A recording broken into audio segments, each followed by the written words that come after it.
These influencers are sus. Something smells off. And it ain't waffle fries. We are better than you niggas, period. I beg your pardon. I beg your pardon. I missed them a lot today. You ready for me yet? And we're ready to go. My Twitch Trinity, y'all need to check out Yella. Y'all need to check out Kawhi Bree. Y'all need to check out Arshawn. Absolutely. Shout out to those three. They lie, they procrastinate, they avoid, they're grandiose, they're narcissistic, they're undisciplined, they're nihilistic, they're aimless, all of those things, right? Victim mentality. They take the quick way out. They pursue impulsive pleasures. They sacrifice meaning for expediency. They don't take care of their basic responsibilities. They fight stupidly with their parents. They don't negotiate properly with their spouse. They're bitter at work because they haven't said what they have to say. They haven't thought through what they're doing tomorrow. They drink too much. They smoke too much. They take too many drugs. They don't regulate their so there's like, and everyone knows, man. Everyone knows. And that you have a section for comments where it's real human beings that are verified, and you have another section underneath that's for anonymous troll demons. And if you want to go visit their hell and see what their resentful minds are spewing into the public landscape, then you can. Otherwise, you stick to the real human beings.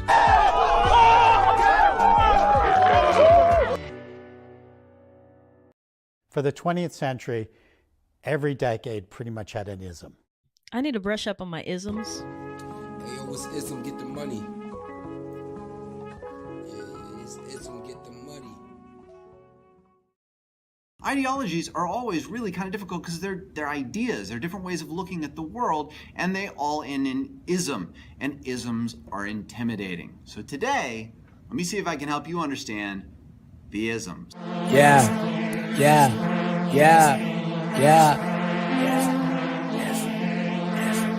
One time, I thought I told you, nigga. Niggas know a nigga about his isms. Isms have done so much damage, but people still believe in them. Talking shit, I might just have to get him. Bitch, I got that flow, I got that wisdom. Bitch, say no to me, I'm Mr. Ism. I hereby turn over to Ism Incorporated everything I have, including my freedom and the freedom of my children and my children's children, in return for which said ism promises to take care of me forever.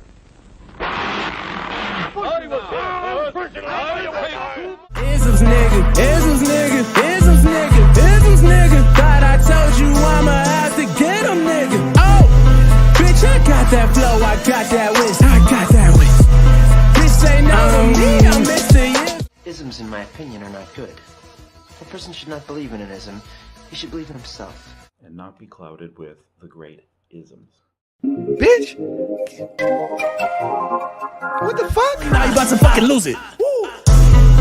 Niggas know a nigga about his isms. Talking shit, I might just have to get him. Bitch, I got that flow, I got that wisdom. Bitch, say no to me, I'm Mr. Ism. Isms nigga. Thought I told you I'ma have to get him, nigga. Oh, bitch, I got that flow, I got that wisdom. Bitch, say no to me, I'm Mr. Ism. I was like, you don't get your ass off my channel.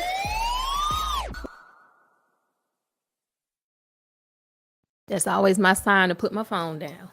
I know, man. I love it.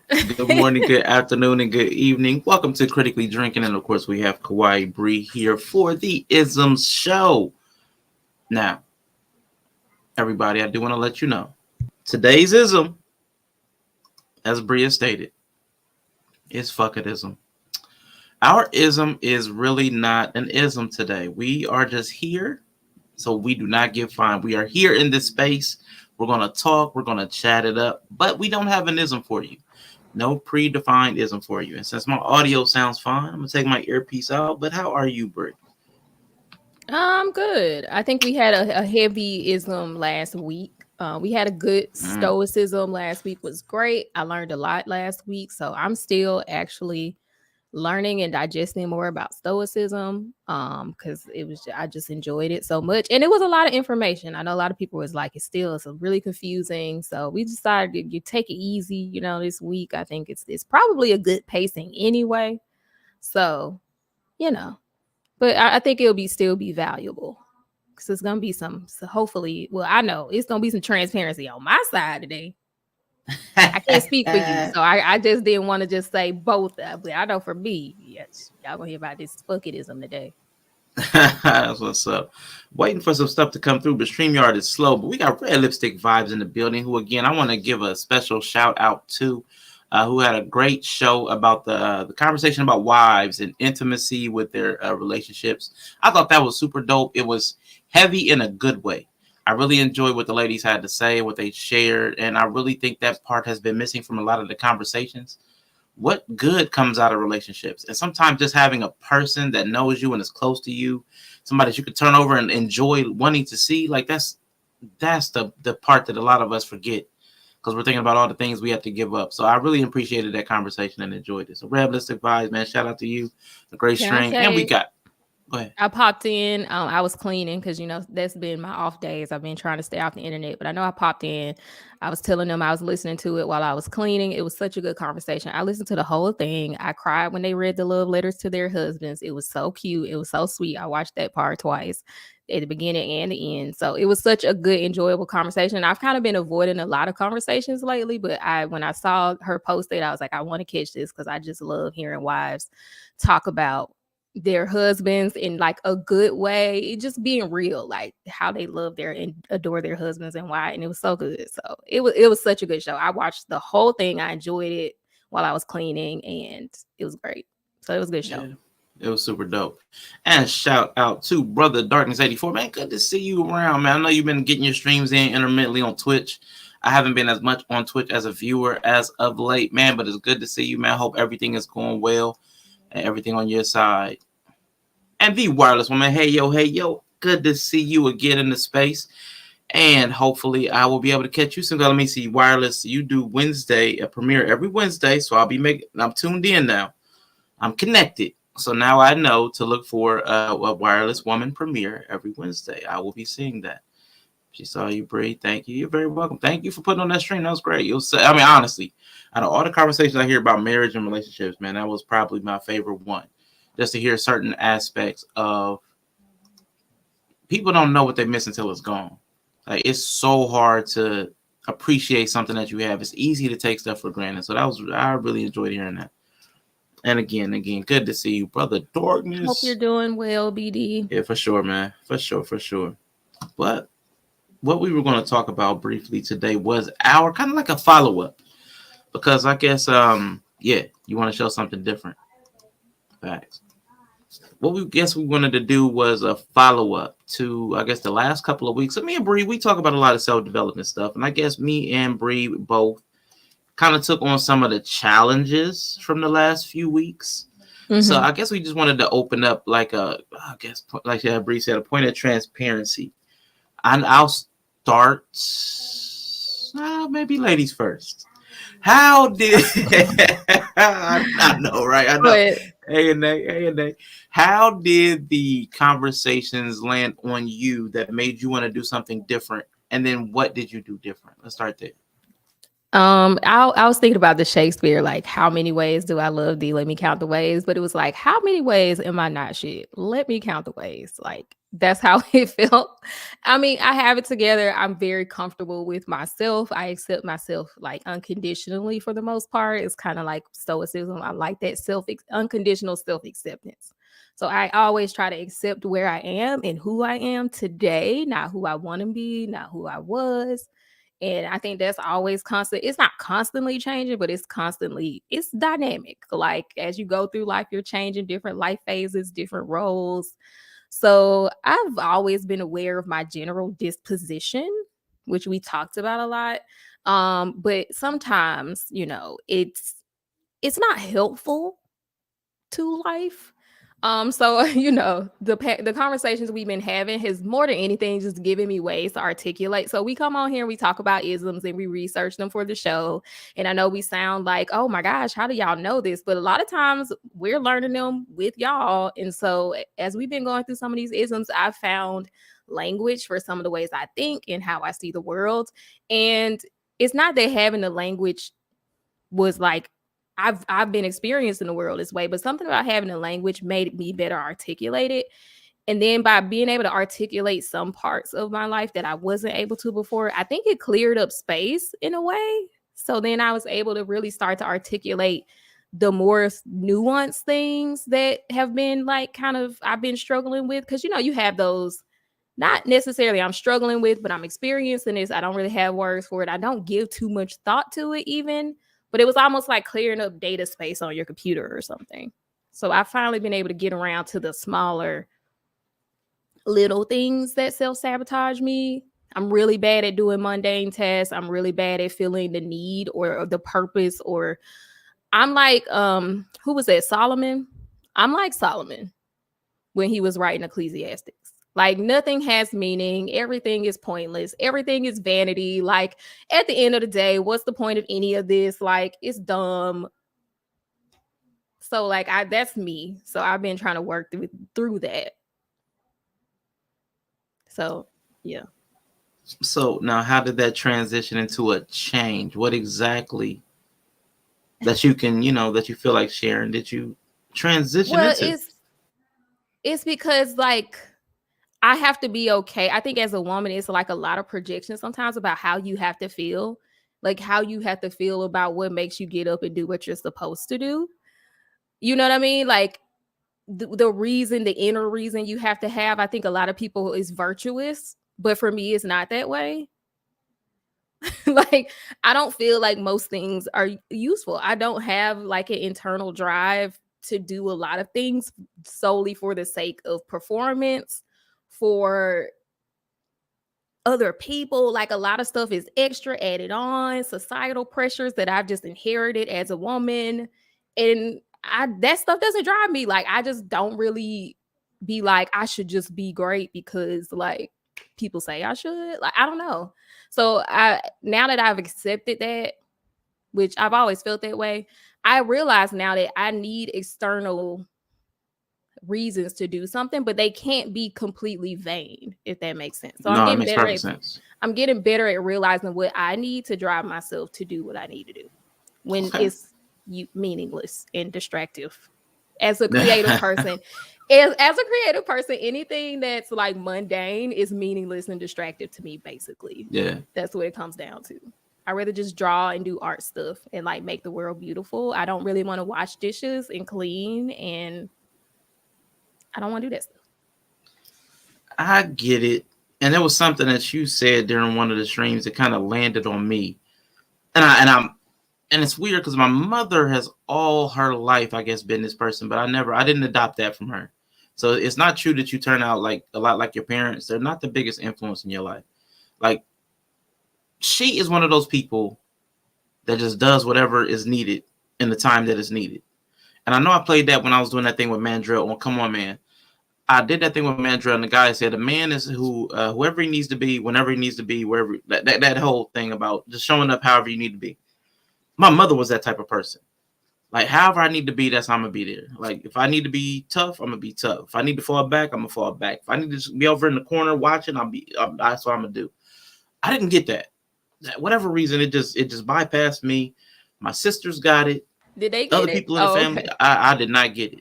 I didn't get that shit either. My mama that way too. I ain't get it at all. Yeah, I didn't get it. So what I got, you said something about having to do things like in spite of, like Mandrell talked about it. And like you picked up on it, like, okay, it doesn't really matter how you feel. We don't want to do this stuff either. People see us as disciplined, but we don't want to do the same things you don't want to do. That's not what makes us do it. I was like, God dang it. But what you said that clicked with me was I talk myself out of things. So if there's a task I don't want to do, I'll give myself enough time to talk myself out of it. And I do that. Like, right. You're planning to the outside world. You're planning to the outside world, but you're scheduling, which is responsible. Yep. But for the person who doesn't generally want to do anything, planning too far out is probably the worst thing you can do for mundane tasks, like for mundane stuff that you just got to do. That's the worst thing you can do. Yeah. And that's what I found. Cutting out the time that I have between me and the task helps me do it. So like this week, I've really been leaning into just doing the tasks that I need to do. Like if I have a specific task and I know I need to do, just going to it and then setting it as early in the day as possible, and not giving myself like, well, I'll do this after I do something else. Because the moment I push it back, I give myself time. I'm already telling myself it's not important because I can push it back further into the day. So I've already told myself, well, it's not important. Man, so I'm telling you, when that time comes, it's easy to just overlook. When you don't feel like anything matters anyway, like Right. the worst thing that you could do is give yourself more time to realize that it doesn't really matter. And also, I think a lot of that is coming from like people always told me I was extra as well. Like as I started to look back on my life, I think saying you're extra. So I think my brain has become highly editing. Because people say you do the most, you're extra. So like in my brain, I think it started to automatically just like, what can I cut out? What can I cut out? What can I cut out? What can I cut out? And I think that is kind of one part of it. I'm just highly editing everything down. Not generally what I say or how I exist, but just like you doing too much. Like you're doing too much in a day. You're doing too much. You're constantly moving. That's always seen as bad for me. So I think I'm also highly editing like my task list in my head. Nah, that makes sense. I know it really was beneficial to me though. Like that little tidbit that you dropped from what you heard from that tidbit that Mandrell dropped. I was like, God dang it. I give myself way too much time to talk myself out of it. So I really appreciate like the conversation we're having, just to people out there listening. The conversation that we're having, we're trying to build within ourselves at the exact same time that we're giving these things that we're learning real time to everybody else. So I mean, we're all learning together, hopefully. Because hopefully. I don't want to be the same person I was a year ago, and a year from now, I still don't want to be the same person that I am today. Because if I can develop from where I was a year ago to here, I know I can keep moving. So I think we need to continue that kind of proficiency. I was listening to Brother He Said a minute ago. I'm gonna come back to that Brother He Said point. Yellow Pill Coffee, what is going up, Yella? I'm at the title. We here where you at, and I was looking for y'all on Twitch. Hilarious. What a man, Trail. See, say your name and he pop up. I'm like a kitty cat in the corner with a dust ball. I can easily seclude myself. Not saying that's always good. Absolutely. Man, look, I can stay in the bed. I'm a retreater. I will stay and avoid, but I'm like, you know what? I'll let stuff sit long enough that it becomes a boogeyman. Yeah. You know, so I have to stop letting stuff in my mind because it'll just become more and more complex and complicated in my brain, but it'll be a simple task. But I'm highly visual. So I'm visualizing myself do the task. It's almost like purgatory. Like I've done the task 5 times in my head before I did it. So you worn yourself out. Or it's become bored, or oh my God, I hate. I'm tired before I do anything. But back to the building thing, I was listening to Brother He Said, and he was talking about actually a little bit about genetics and a trait. That's something that we've seen in I would say it ties into. We've talked about hedonism. Yeah. So I'm gonna say a trait that ties into hedonism. I can't remember the DRD. I saw some of that. Yeah. You saw some of that. Yeah. Mm-hmm. But he talked about hubris, and he said hubris, a word that me and you throw around a lot, but I'm like, we have these people, some brilliant people in our sphere, people of good intent, people of deep passion, people that care a lot about humanity, all these different spheres of humanity, and we're pouring into each other through these conversations and communications. Like we should be able to build upon that. So like the whole everybody, I know the Manosphere Red Pill likes to say iron sharpens iron, but I think like hearing stuff like what Red Lipstick Vibes was talking about, and that's iron sharpening iron. And hearing Brother He Said on his panel talk about certain things, that's iron sharpening iron, and even us here, like we're pouring into each other in different zones of humanity. It may be intellectual, some of it may be through interpersonal, some's going to be emotional, some's going to be spiritual, Bolo TV or something like that. So I think we're all necessary. And I do think sometimes we take those little differences for granted.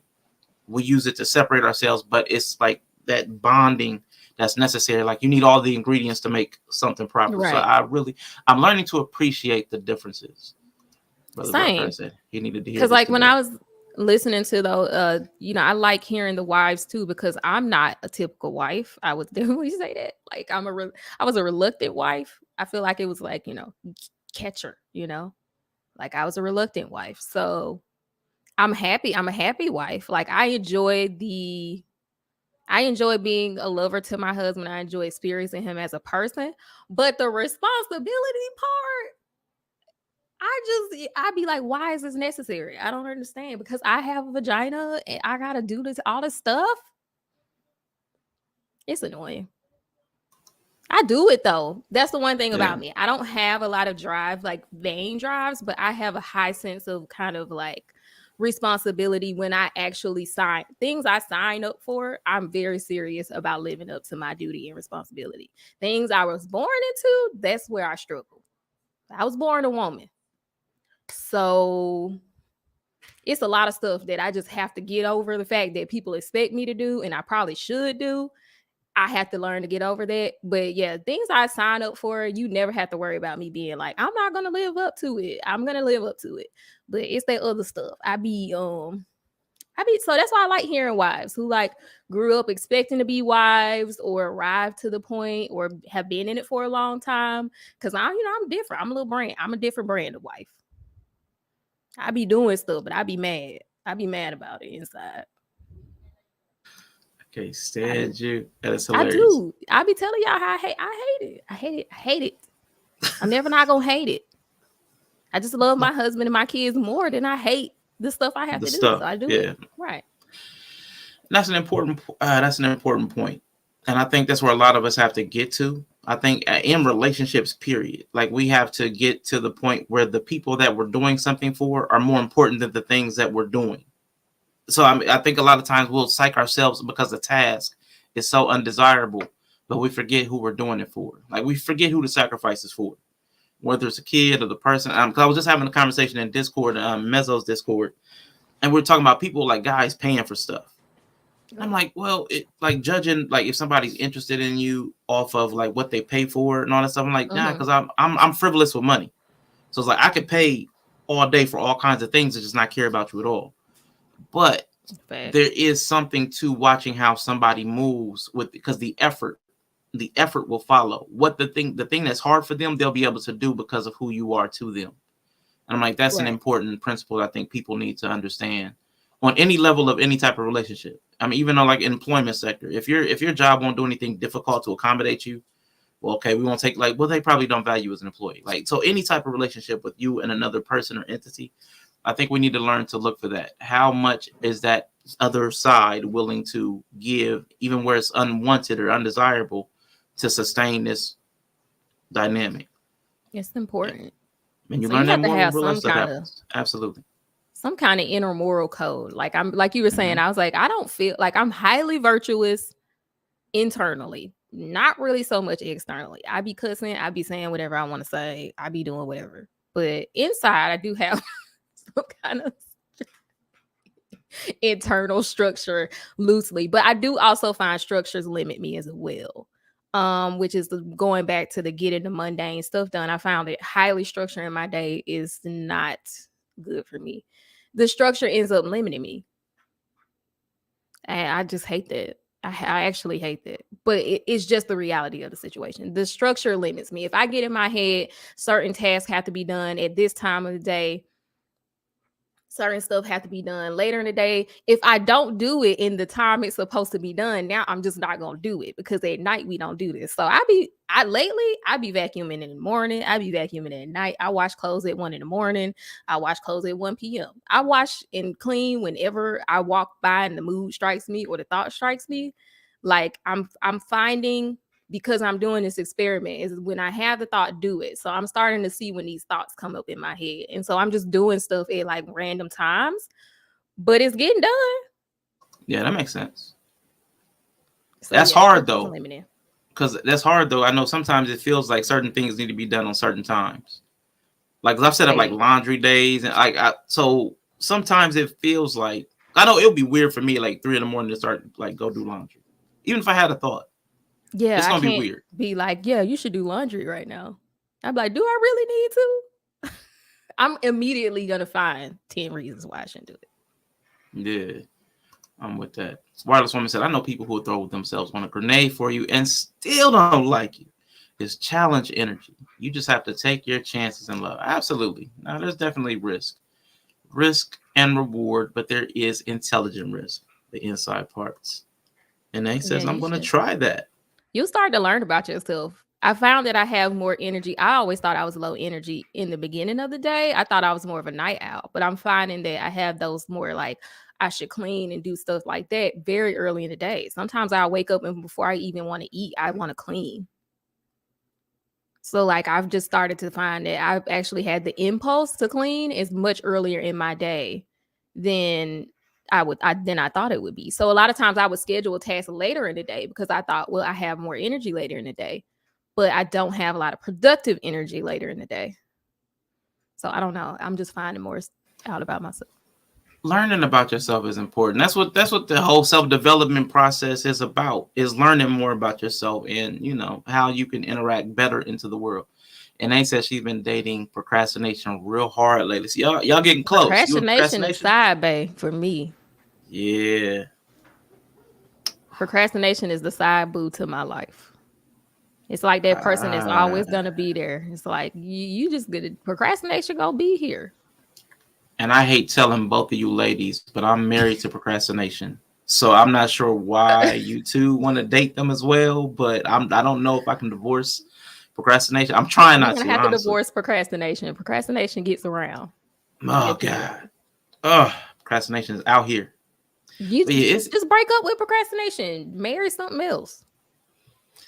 I'm trying, honestly. Seriously, these conversations have helped. I am trying. I have found a lot of the call outs because during these shows, people kind of call out different behaviors that we do. Like it just gets pointed out subtly or like explicitly. It's like, man, I really do have a hard time committing to things. Like I just do. Like that's a principle that's a part of my life. So I have to work on that. I don't like your face. Don't like the word commitment or any synonyms. You don't like the synonyms of it either. I was trying to make a point and I did not need you jumping on it to the degree that you jumped on it. What I'm saying is that even to like tasks, I don't like to commit. I like to leave things loose and up in the air until I need it to be pinned down. Then I'll be super like hyper focused on it. And it's the weirdest little dichotomy that I carry around, but I'm trying to honestly work on some of this stuff, man. All the conversations that we had, I'm like, it has to turn into something. You know what I'm saying? It has to turn into something even within me.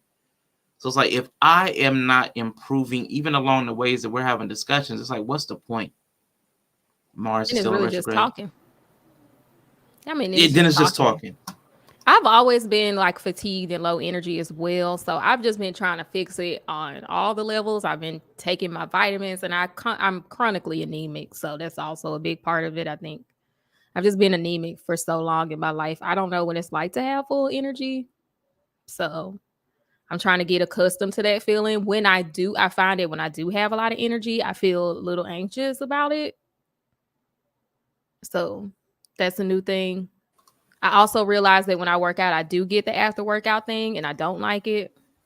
So I'm just like now realizing I reject high energy states. I don't really like it. So is that's it just what unfamiliar? Is it like you don't like it because it's unfamiliar? Yeah. So it feels like the best way to describe it is when you're low energy and pretty like, like Daria, like nonchalant. When you get in high energy states, it feels like anxiety to me. Like it feels panic. Like it just feels weird. I don't get anxious, but it feels unnatural. It feels very unnatural for me. So I can see that. From that lady, we were listening to there was a person, this is a whole thought experiment that we went through on a different channel, on Bree's channel. There are people that cannot, I'm going through the whole train. There are people that cannot visualize certain things. Their mind, they can't visualize. Some people don't auditorily hear an inner voice.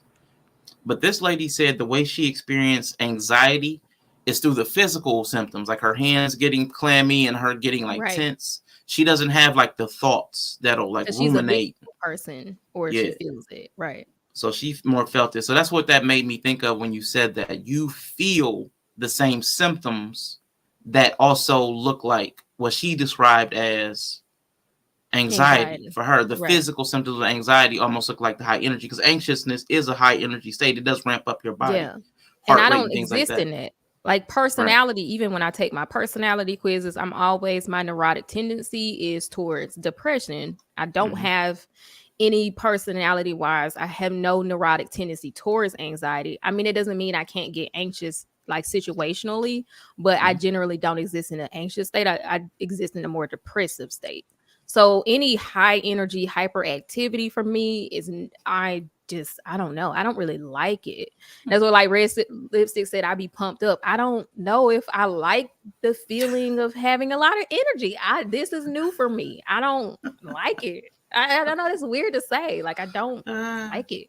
I don't know what to do with it. After you do it more, it'll become more familiar, and then you'll learn. Because that's what I'm learning in a weird way. Like even with the streaming stuff, that's the way I'm starting to find more motivation. Is like almost like reverse engineering, which is what I found is that the actual way. It's not that you like find motivation to do something. Like maybe some people like desire will drive you to do something, but where desire doesn't exist, the motivation comes through like repetition, and then the mastery. And then once you become a master at it, you're proficient. You then are motivated to create because you're competent. So I'm kind of finding that kind of a backwards, to me it's backwards, but a backwards motivation to a lot of things. Yeah. I'm learning a lot of things are muscle memory type things where you have to do it through repetition. And then once you get the ease, like even I use the term cognitive ease, like even thought processes.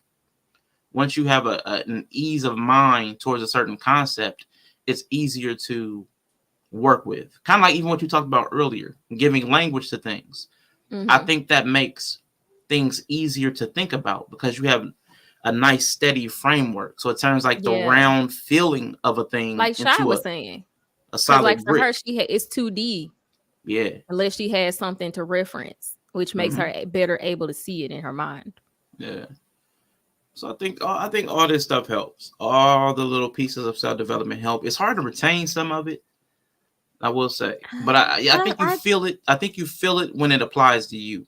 You know what I'm saying? Yeah, I think it's transformative. Like you don't have to remember it, but I think if when you're hearing it, is like it speaks to you and it's transforming you in a way that work's done.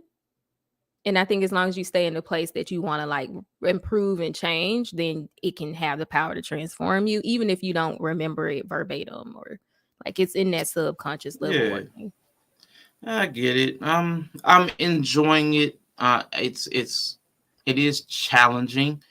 There's going to be more challenge to come because I know as just in general, I know a lot of us are probably going to have to, God, I hate that this transitions to physical stuff, but like watch what we consume because we talk about social media quite a bit too. Like some of the things we consume, I've fallen off of a lot of stuff just based on the type of energy that comes off of it. Like I sat down and tried to watch the news again, like for a minute. And I'm like, you know what? I see what they're pouring. Like it's just a constant pour of a certain type of thing. And I'm like, it's so weird that even in the online spaces, like even if it's not intentional, like certain people are pouring certain types of energy into whoever's listening. So I think as people, we have to be more intentional about what we're consuming. The same way people who are like Red Lipstick workout, you're working out now. People that are out there getting physically fit, you have to work, you have to be mindful of what you take in because it impacts your energy level and whatever comes out as well. So mentally, we have to have that same kind of thought process, thoughtfulness to what we're taking in. And that's been hard for me too. That's been hard. I mean, I find that I don't really do diets. I'm not a diet person because that doesn't work for me. Like even with real food, I kind of just try to find healthy substitutes. I may fast. I may let something go for a time. And I found that works well as well with like social media and stuff. I don't really have this mindset of all or nothing. Like for instance, like I deleted TikTok, but I have TikTok back now. Like it wasn't a forever delete, but it was like at the time what TikTok was wanting to do wasn't serving what I was trying to do. So I had to delete it. more so I wouldn't have the habit of just going on there and looking at stuff. But now I have it back and it's fine. But if there ever comes another point where I need to drop it, I'll just drop it. And if that pattern keeps happening too often, then I probably would just delete it. But I do find people try to like do the fast mentality too much. Like you just gotta kind of cold turkey quit everything. And it's like, well, sometimes you might not need to like quit it all together. Maybe you just need to like drop it for times or only indulge in it in special occasions. And I find with eating, that's for me always been the best way to keep a healthy style of eating as well. I'm going to start working out too. Yeah, baby steps for me because I don't enjoy it. And once again, I don't enjoy working out. I don't enjoy, like, y'all, I really don't be like, I'm happy. I'm very, like, I'm very content. I'm very happy. I know what brings me joy. I know what activities I enjoy and I do those, but a lot of stuff that I just don't get that. I just always assume, like, let me know if this is me. I feel like people just enjoy monotonous stuff more than like, I don't know, like stuff that everybody just does, not like boring stuff, but like, it's a lot of people, like when I hear people talk about how they love working out.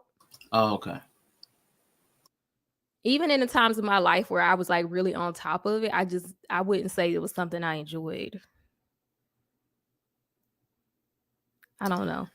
Man, Drill, when he talked that's about something it, I can't. He sound like he really enjoy. Now I know he enjoys the Brazilian jiu-jitsu. Yes, because that's more like a hobby specific thing. But like with people, I'm talking about like you just going to the gym, like because you're learning a lot within that, you know. So I can see that being fun, kind of like a hobby. But just like the regular stuff, like I've literally heard women talk about how much they enjoy like organizing their house and like cleaning it, and like I like working out, like regular workouts. I don't know. I just. Is it because I'm a hedonist or something? I don't know, but that is right on topic to Mr. He said, what's the vibe? Because he talked about people being genetically predisposed to chasing sensory experiences. So maybe you're a hedonist, maybe you're genetically predisposed to chase things that are pleasurable. So let me just see. Only visually pleasurable. Only visually. Whatever.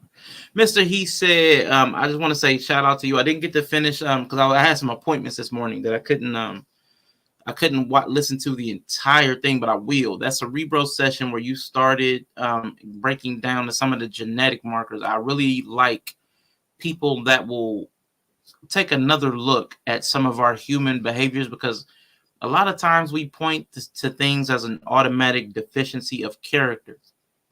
But sometimes it's the way we've been conditioned and we haven't had the time to develop character or the impetus. We haven't had the thing challenge us to develop our character. So our influences are still external and not internal. So I appreciate you in the conversation that you're having. I can't wait to finish that.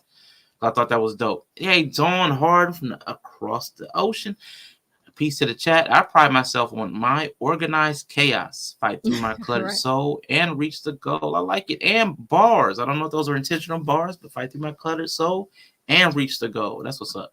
Yeah, I'm an organized chaos kind of person as well. Organized chaos is the best way to describe it.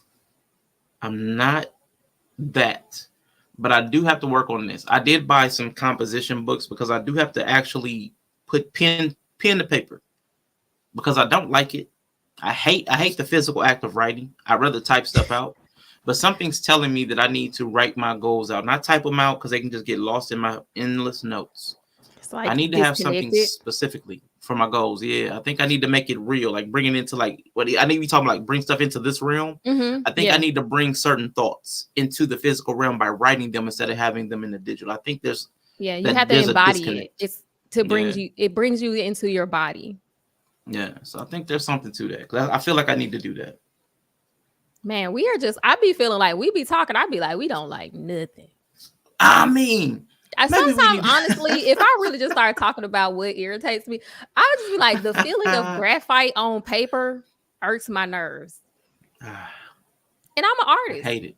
I hate to I'm feel an a paper. artist, like I'm literally artist, but like I don't like that sensation. I'm like, maybe I got some sensory. I think I do get easily sensory overloaded.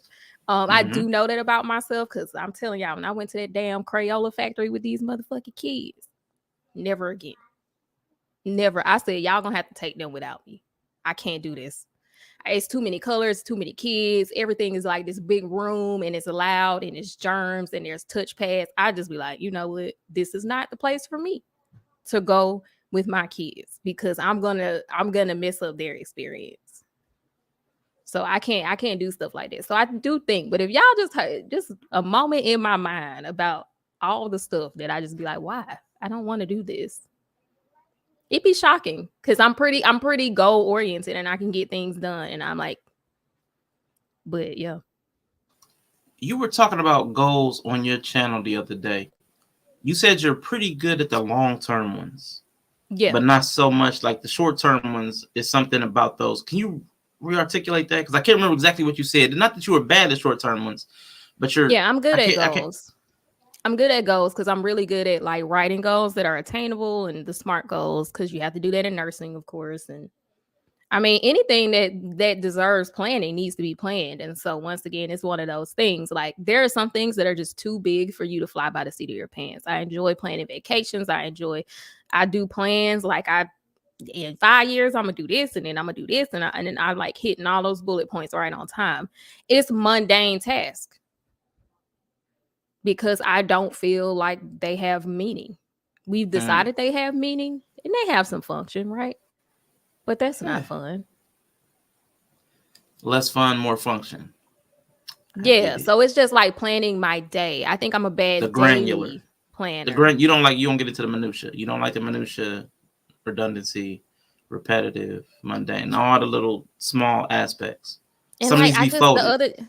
and just like how attached people are to them also really is disconcerting for me. What, the small things? What you mean? Yeah, like people who enjoy food. Now, what's wrong with that? Don't make me buck up. I don't relate. Of course, Kawhi Bree can't relate. Yeah, I don't relate. Like if food is good, I'm like, oh, this is delicious. And like, of course, a nice meal. I like a nice meal, but like, how often are we going to like really 5-star restaurants having these crazy meals? You know, I also don't feel like it's something that you should overindulge in because like it's not as special. So like on the daily basis, we're not eating those Thanksgiving meals, like special meals, which I do actually enjoy a lot. So I'm just talking about everyday, regular food that you use to nourish your body. I'm not connected with like any kind of pleasure in that. It's just like I need these macros, I need these micros, I need my vitamins, I need nutrients, and so I'm gonna make sure everything on this plate serves some kind of purpose. Food is very functional for me. Okay. So I don't have an emotional attachment to it, which I don't think you're supposed to, because then that leaves space for like comfort eating. I mean, that's true. That's true. But it's interesting that you said that because like with the task, the granularity of life, you didn't like the function. You want the fun.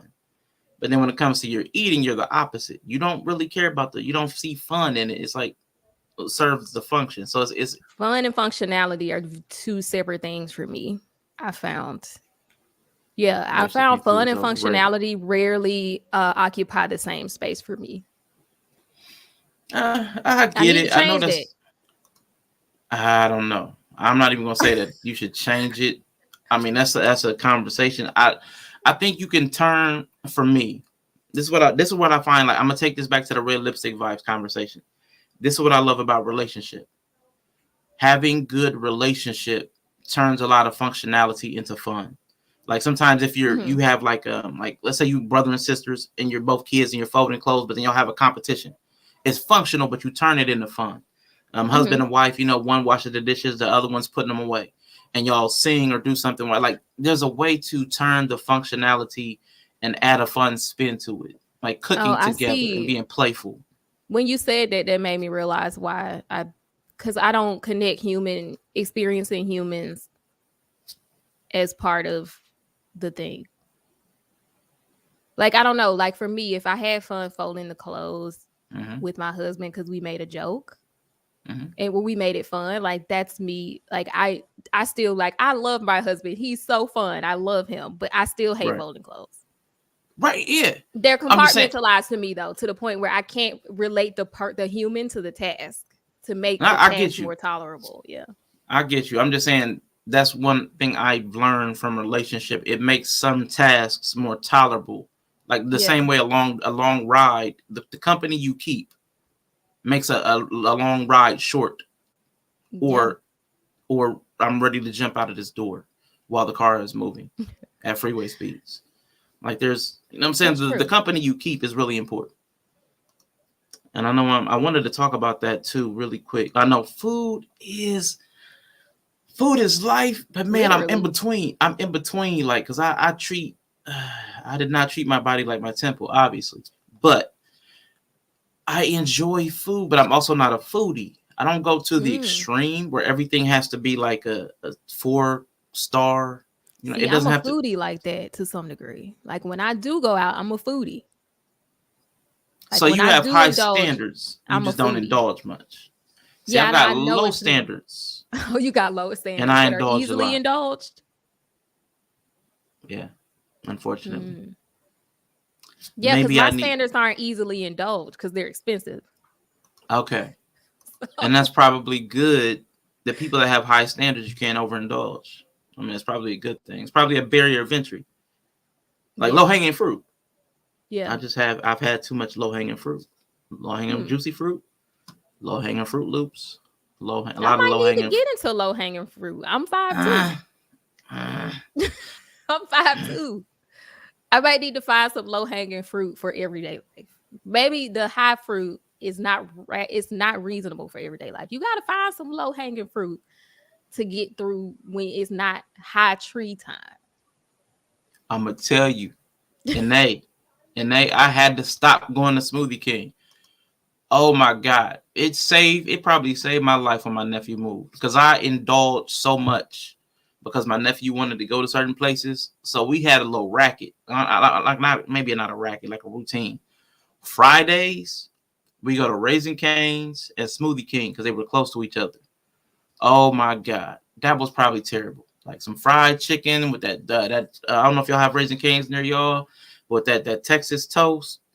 And then that cane sauce, which I know is probably like fat with like some pepper and some sweet, like some ketchup in there. I know it's probably terrible, but every weekend, oh, I'm so glad. And how much sugar? Oh, and how cheap they were on Fridays. Oh, anyway. Yeah, that was terrible. Let me see. The Hawk with vanilla is next to me as we speak. I'm so glad I got out of that. Once I realized how much sugar was playing a part in, I honestly, I know you hear all the things growing up. You hear all the things growing up about don't eat this, don't eat that. But as you live longer, you hear like conflicting information. Well, this isn't so bad. Well, sugar's bad, y'all. Drinking, I would say drinking sugar, and I would say the processed white bread are the two things that I'm noticing because I'm experimenting. Those two things were the worst. And not all sugars. I'm going to say the liquid sugars and then the white breads. Those two things were the ones that keep the weight on for me most, put weight on. Because I was able to spend a week like indulging in some gummy bears and chocolate. Weight didn't move. But then the next week I cut that out and then went over to some breads. Like I started making sandwiches and having like, it was like some kind of baguette and eating them breads. Man, instant. Started going up. I was like, okay, so I see how it's not all sugars. It's the type of sugar that you have really matters, makes a difference. So I treated my body like a temple, a food temple. See? Yellow. Yeah. I mean, but for everything that I don't struggle with, there's other things I struggle with. So I guess it's just like we all, like they said, we all have our struggles. But yeah, that's one thing for me. I don't know. I don't have it, but I kind of envy people sometimes because they get the joy out of the most simplest things. And that's nice. I mean, I have things in my life that are simple joys that I have, but I find that people who are just so comfortable in mediocrity. I'm not saying that as like a dig, but like it is the comfortableness in mediocrity. Mediocrity is a thing. And we weren't raised that way. We kind of had it's like, no, there's not a no. That sounds so elitist. It does. It's terrible. It's not a way. I'm not saying it's a good way to be. I understand it's a problematic. That's just how you. That's just how you hear my brother talk. Like, we not out here being like, yeah, let's just chill in the cut of mediocrity. That's just not something that we. Yeah. I mean, I agree, but there's. So no, but I mean, I find it that's nice when I see people that can do what's in your hand. Don't say it again. Don't say it again, bro. I'm not gonna say it again, but I just be looking at people like, oh wow, that's so nice. Oh Look how happy that Subway sandwich is making. You're so happy being basic. You happy eating this McDonald's and it's trash. It's not the worst way to be though. It may not be the worst way to be. Breeze, I don't know what it is. I don't know if it's her tone. I don't know if it's how pleasant she's saying it. I'm smiling because I know how it sounds when I say it, because I know it's like problematic.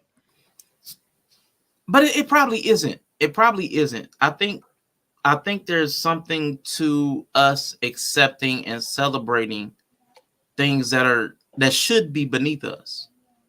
So we elevate things that we. You know what I'm saying? Like, honestly, because I have an affinity for McDonald's fries. Like, why do we allow it? It's crazy. Like, we allow things that should be impermissible to continue because of that. Like, we honestly, culturally, like American society, we uplift a lot of things that shouldn't be lifted up simply because we've internalized some levels of mediocrity or self-harm in a way. Things that are detrimental like when I'm to saying us mediocrity, I don't want to say normal, because like you can't, like, life normalizes, like, in general, like everything normalizes out. There's things you're gonna do that are normal as fuck, and that's okay. But when I say mediocrity, I think there's an undertone there of there's a level of standard you should be aiming for, and you're choosing to just cruise right below the line. And so I agree. True. Harmful things, harmful. But I mean, but we. At some point, we're going to have to deal with that. I mean, because we talk a lot about building and self-development. A lot of the, if you listen to clinical conversations, they're talking about rewriting the narratives in your mind. And a lot of the narratives that we have in our mind that we're trying to overcome are pushing us towards mediocrity or self-harm. Like, we cap ourselves, we cap our potential because we tell ourselves, like, the imposter syndrome. Well, I'm not good enough. Or I won't even try. People trying to get a gold star for being fucked up. Yeah. Which I don't know. I feel like maybe is that a like outcome of that? Like, people, like, you need to feel special. Like, you need to have a sense of, I don't know the word for it. I'm thinking of Erickson's development. Like, when a kid needs to feel industrious, it's like either they come out of that stage feeling like industrious or they feel like useless or whatever. And like, so I think you need to feel that way. And what you see now is a lot of people grasping on to like negative things, making them special. Like negative things making them outside of the norm. And so I don't think people want to be normal. I think people want to feel like I'm unique and I bring something new and I'm special. But if you don't have, I don't know. I kind of feel like the two are somehow related. The mediocrity, since everybody is so mediocre, it's like, well, let me just be special because I'm going to self-diagnose myself with a mental illness or something. I can see that. Like there's a resistance. Like, we're trying to, it's the goal. We everybody talked about this for a while. Like, the new generation, everybody needing a gold star.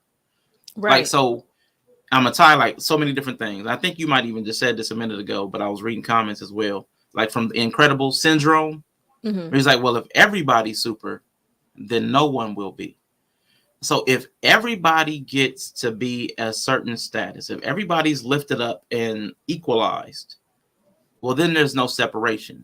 And then what makes you you? What makes you there's something in each of us that feels separate, set apart. Mm-hmm. The fact that we hear no other voices, feel no other feelings other than our own. Like, there's something in us that's going to desire that uniqueness. Well, if that's taken away societally, we're going to start trying to emphasize our uniqueness. And then we're going to try to emphasize our value set above, even if we've settled into patterns that create mediocrity. Right. So we're going to try to make mediocrity the superior version of something, Even like if you Right. talk about Black culture, how like, oh, you're a nerd, or we make it a bad thing to chase academics, or you talk white. Right. So there are things you'll invert your value system to still make yourself to rebalance, like the to better. create Yeah, a hierarchy. I still have to be at the top of the hierarchy. hierarchy, but I'm Right. at a deficiency in all the other ways. So I have to make my deficiency the top of the hierarchy. So the more deficient you, I mean, it's weird, but it's That's what our people minds will do. do that. That's what people do. And that's why I'm like, I don't know, like McDonald's fries are bad. Let them see. I mean, they are bad. And I'm not gonna say I don't eat. I'm not gonna sit here and grandstand. I know McDonald's is trash. I will still eat McDonald's the whole time I'm eating. I'm like, oh, this is terrible for me. But these fries are salted well. Like, but I'm not indulging. But I'm not indulging in them all the time. So I just found moderation, extreme moderation, depending on, I have a sliding scale. Little trash here and there, And that's not the indulge. other thing I had to do, the consistency. I had to stop the frequency. That helped me a lot. Like Yeah. the frequency, not allowing convenience to make that kind of consumption my regular. Like the making mediocrity my steady state. But we have to do that in more than just our physical. Like that's where the hard part is. Some of us, myself, I'm talking through myself, are so down bad that we're the same in our body, in our mind, in our emotions. Like we're sub mediocre in all the ways. Now I didn't say sub mediocre. I said I'm talking through myself. Oh, you said I just want to make sure the chat knows I didn't say sub mediocre. Rashawn said that. I just want to make sure that was introduced by you. I mean, if you're scared to say it, I don't know what happened to the Brie. I don't know what happened to the Brie I first met. She wasn't scared to say nothing. Now all of a sudden, I said people be mediocre, but I didn't say sub mediocre. But you still scared to say it. I'll say it. A lot of us are sub par. We are below mediocrity, but we've established a new baseline to make ourselves feel comfortable, and that's unfortunate. That's unfortunate. I'm trying not to say hateful rhetoric in 2023. No, say what you need to say. No, that's what this is for. It's going to turn into your boy who got his 1K raise for the year. You know what I mean? That's he always comes to my mind first. Yeah, he always comes to my mind first.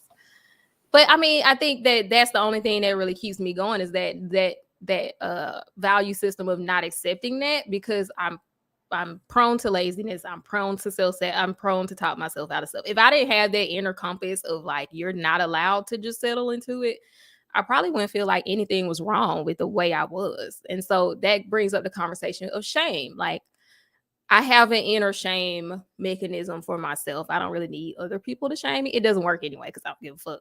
But my inner mechanism of like, you're being trash. You're not allowed to just settle into this trashness. Like, I have that inner voice saying that. If I didn't have that, I mean, who knows where I'd be. What he say? Yella. He said he lost 50 pounds on the McDonald's diet. Yeah, but he probably ain't get no labs done to see that cholesterol level, that sodium level, see them blood pressure. So just because you lost weight, just because you skinnier don't mean you healthier either. Because he was doing insanity workouts. Yeah, you probably was on the cusp of dying. Your heart probably was like, I don't know why you fucking hate me so much. Can you stop? And the rebound from that probably was like, wow. And that's facts, Mr. He said. That's man, I don't know how to get that across. I'm seeing it. We shine. I police my words sometimes. Every now and then my mom be watching. But we shine a lot of shit. Like we make a lot of stuff look good. It's tragic. And I think that Can you name some? Oh wow. I need examples so I can concretely grasp this concept. Wow. Okay. Oh God. So I'll start with our child rearing. Right. Let's child rearing. Oh, okay. Right? Wow. So one, we super hyper focus on the men who are just raising their children. Like they get esteemed as if they are saving the world for being a parent. Like that's a little extra. But then also, I would also say that oh my God, the single mothers. Because single mothers are, I guess any single parent. But guys, even if they're with a woman, if they're seen without the woman, they're seen like a superhero. There's some kind of super hype up thing for guys. Like I think there's even like threads on every social media about dads. You know, it's you're a father. It is the mediocre is the new high value. But that's the new baseline, because we have so many fathers absent that a father that's present is seen as highly estimable. But that should be the baseline. A father's present in a child's life should be the baseline. Like, I don't understand that. Then we can go to, I guess, Kendra G to point out how single motherhood amongst certain people is seen as acceptable. It's seen as acceptable. It's not okay. But, and I don't mean single motherhood is, y'all know what I'm talking about. The lady with the 7 kids and all the children's father. That should not be seen as normal, but it's been normalized. That is the new baseline. People expect it to the point that it's even a question. Can they have kids? How many would you deal with? It's a part of the normal questionnaire about who you're dealing with. It's a normalized, if you go to a high school, almost any high school in any city has some sort of teen parenting, teen pregnancy, even if it's a bus that pulls up and does prenatals. That kind of stuff should not be a part of the normal cycle that we've established and that we accept. So I'm saying we've normalized, I would say, sub mediocrity being subpar. That's definitely a problem. So those are 2 examples I would say right off bat, just in parenting. Yeah, I agree. Thank you for that example. I couldn't think of my own, so. Whatever, man. That's full on a full blown lie. Watch Super Size Me by Morgan. Yeah, I did watch that. That was crazy. Yeah. But Mr. He said I'm gonna be fresh as hell if the feds watching. Black culture got our problematic, some problematic ways with anti-intellectualism.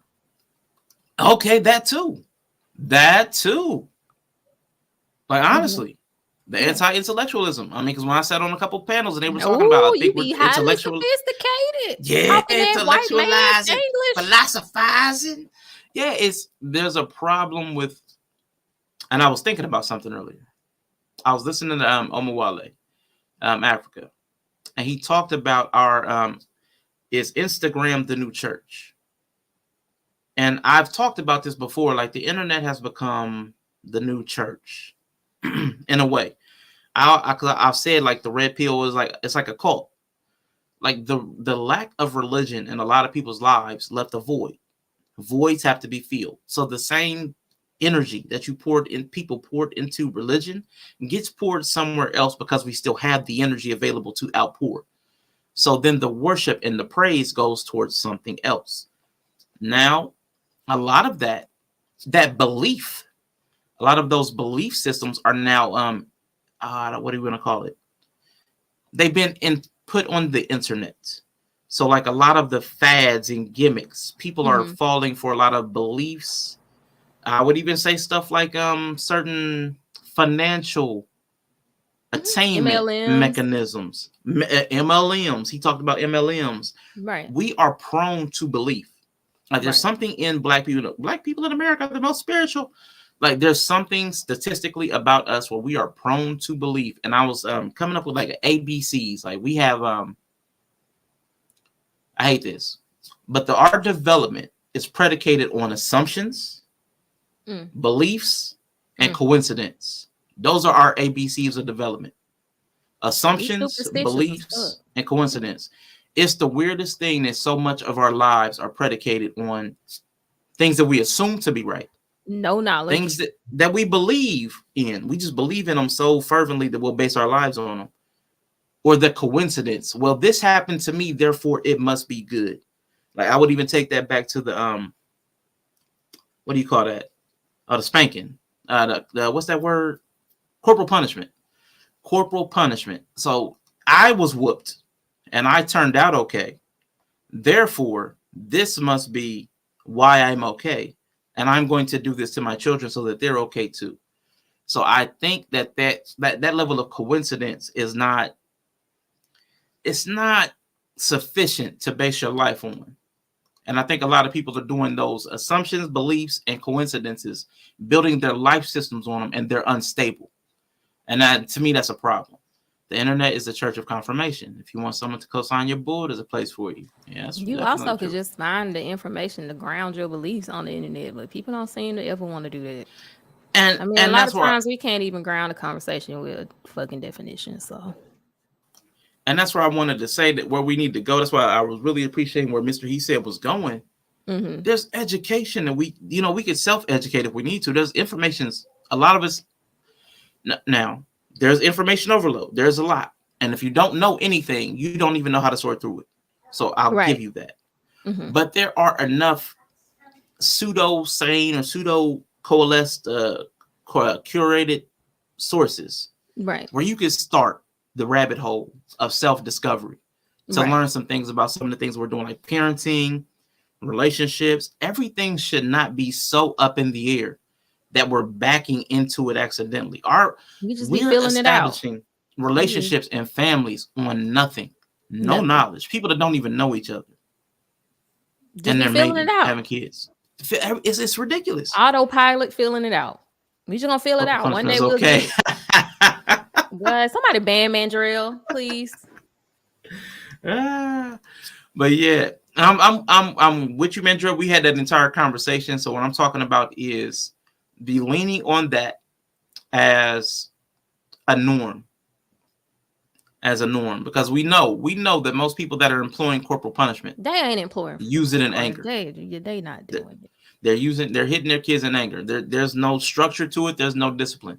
Ain't no system, no pathway to decide if that's where we arrive. It's nothing. It just be like, I'm mad and you did it, so I'm gonna hit you. Don says superstition is the way. Hey. Which is not These corporal people be punishment. winging it on life views. And that's the other thing. Can we stop using words that don't mean what they be saying they mean? God, what you mean, Brie? Can you give me an example? Corporal punishment. Y'all using it wrong. Stoic. You using it wrong. How? Explain. Cause y'all don't be fucking using the word right. How's the right way to use it? Corporal punishment is actually a system. So if you don't have the system employed, you're not doing corporal punishment. If you don't practice the art of stoicism, you're not a stoic, the noun. You may have a stoic affect, which is an adjective, but you are not a stoic, which is a noun.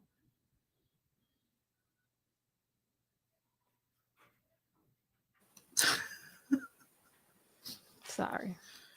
That's okay. I mean, you're entitled to have strong feelings about it. It's get it. Word usage. That was a feeling. Fact. That's my other favorite where we thing. Get back to that's my other favorite statement. That's not a feeling. That's a fact. Okay. Do y'all even know what feelings are? We still don't even understand emotional process. The process of emotions. People still want to argue that they don't feel an emotion because they repressed it, which means it already happened, which means you already felt it and your body had an awareness of it. I hate y'all. I mean, that's true. Phones have dictionaries inside of them too. Tell them, Brie, please. Yeah. And I had to do that earlier. B9 had a post on IG and I saw people arguing in the comments. And I'm like, let me look up the word because I got a feeling they don't know what the word means. I looked up, right.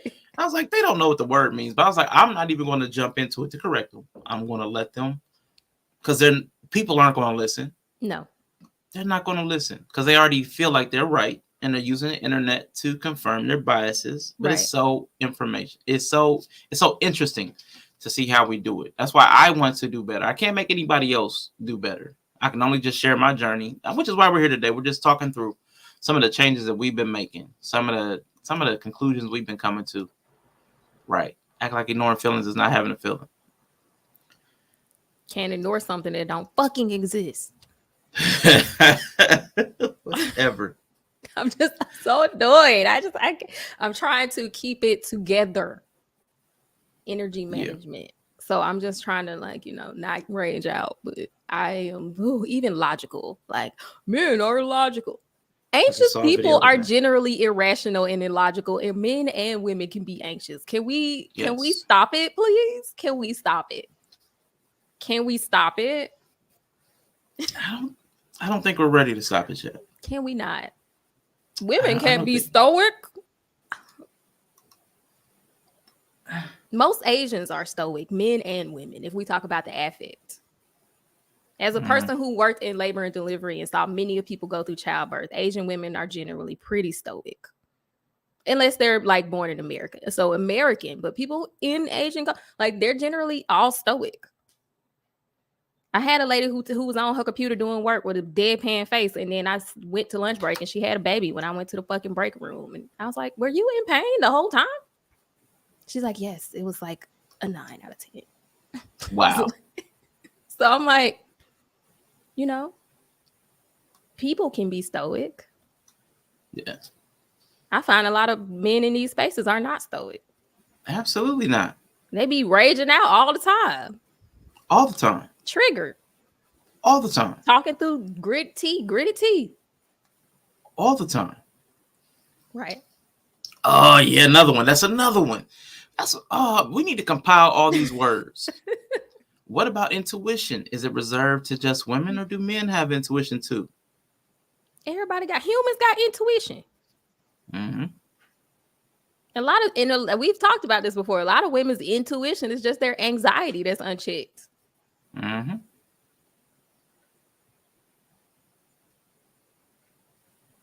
See, I mean, that's just period. After that, I mean, is it your intuition or are you just highly anxious? That's what. See, this is what I'm talking about. See, now you're saying the quiet stuff out loud again. I don't. We've already said this stuff. I didn't feel like I need to say it again. It needs to be said all the time. It needs to be said. He all said the it time. need to be said all the time, especially the stuff about the women. Always the women, never the men. Don't call us out, just the women. Yeah, I'm a highly intuitive person, but I know when I'm having anxious thoughts. I don't always lean on my intuition as concrete evidence. Y'all better talk to that psychic who going to court now because she talking about her intuition told her who the killer was and she just made up a random lady and the lady sued her for defamation. Okay, girl, she a whole psychic. My tarot cards told me it was this person. Okay. Not related, but it's a joke I saw somewhere. I don't even know where I saw it. But somebody said, can a psychic have walk-ins? Shouldn't they have known that the person was coming and had it booked as an appointment? It don't work like that. I'm just saying. It don't work like that. It don't work like that. I have very weird experiences. We had a ghostly experience last week, and I didn't share it in the Discord because I know y'all be getting scared. So I was just like, let me keep it to myself. But I be having weird stuff happen to me all the time, and I promise you, anxiety for me feels different than those situations. But I think some people who aren't I think a lot of people just my gut feeling, especially about our kids. I mean, when I talk to a lot of highly anxious women, they have a lot of intuitive thoughts about their kids, and some, I'm not saying it's not right or they couldn't be right, but I do think sometimes if the anxiety is unchecked or the fear is not acknowledged, it can get out of control sometimes. Which is why to me, the male energy is a good balance and force for that. Okay. It sounded like you were getting ready to start a story to tell us about this ghostly happening. Oh yeah, no, I was in the kitchen and something walked by me. And I felt it. You know how when somebody walk past you and okay, so my husband's 6'3". So it's like when he walks past me, you can feel a breeze on your neck if it's exposed. Cause I had t-shirt on, ponytail or something. And it felt like I was just somebody walked past me. And I thought it was my daughter cause she's my height. And I saw her on the other side of the apartment. I was like, did you just come through here? And I just maybe missed it. And she was like, no. And so then I turned and I looked at my toddler and she's like, it wasn't her cause her walk by breeze wouldn't hit there. So I'm like, something just literally walked past, I just literally felt it go past me. And my daughter was like, oh yeah, because I was in my room and somebody touched my hand and I couldn't figure out where it came from. And we were just we just did that thing where we stared at each other weirdly for a while. And just ignore it. We were just what, we don't know what it was. Because she had a dream the other night that somebody was outside. So we're are we being hunted? Ha ha, that's funny. I don't know. Oh, man. We were just kind of and then I called a bunch of people because I was did anybody die? I started calling people did anybody depart this realm? Let me call my daddy, because he be in and out of the hospital. So I was like, let me call him. Let me call my mom. I called everybody. I called my mother-in-law. I was like, did anybody die? Anybody sick? She was like, no. Now, a family friend's sister did pass away, though. Not too long after that. But I don't think it was related to that. Like, she's a close family friend. Like, she literally is like an auntie. So, like, it's somebody really close to her. She was kind of spooked by it. But I was just like, well, maybe it was just a comforting spirit or something. Because we get like a little anxious when my husband's not here. Yeah, that makes So sense. I was like, maybe it's just like you're always protected. Like there's always a presence here. So it didn't feel like spooky. I didn't get like chills or anything. It just was like it almost felt like my husband walked past me. So then I was like panicking because I was like, is he alive? Like, so I get that. Everybody's I get that. Because I've had weird stuff like that happen to me like before. No, I think a lot of people have experienced that, even if they've never said it. Right. I think a lot of us have had something like that. So anybody in the chat, have you had a supernatural experience like that? Now, I'm gonna tell you the one I had, and it's gonna get. I know it's so easy to dismiss, right? For just rationally. Right after my grandmother died, my mother and I sat in a what do you call that? It was a community garden, right around the corner from her house. There's a community garden. Mm-hmm. And I had a bench. Me and her were sitting there talking about her.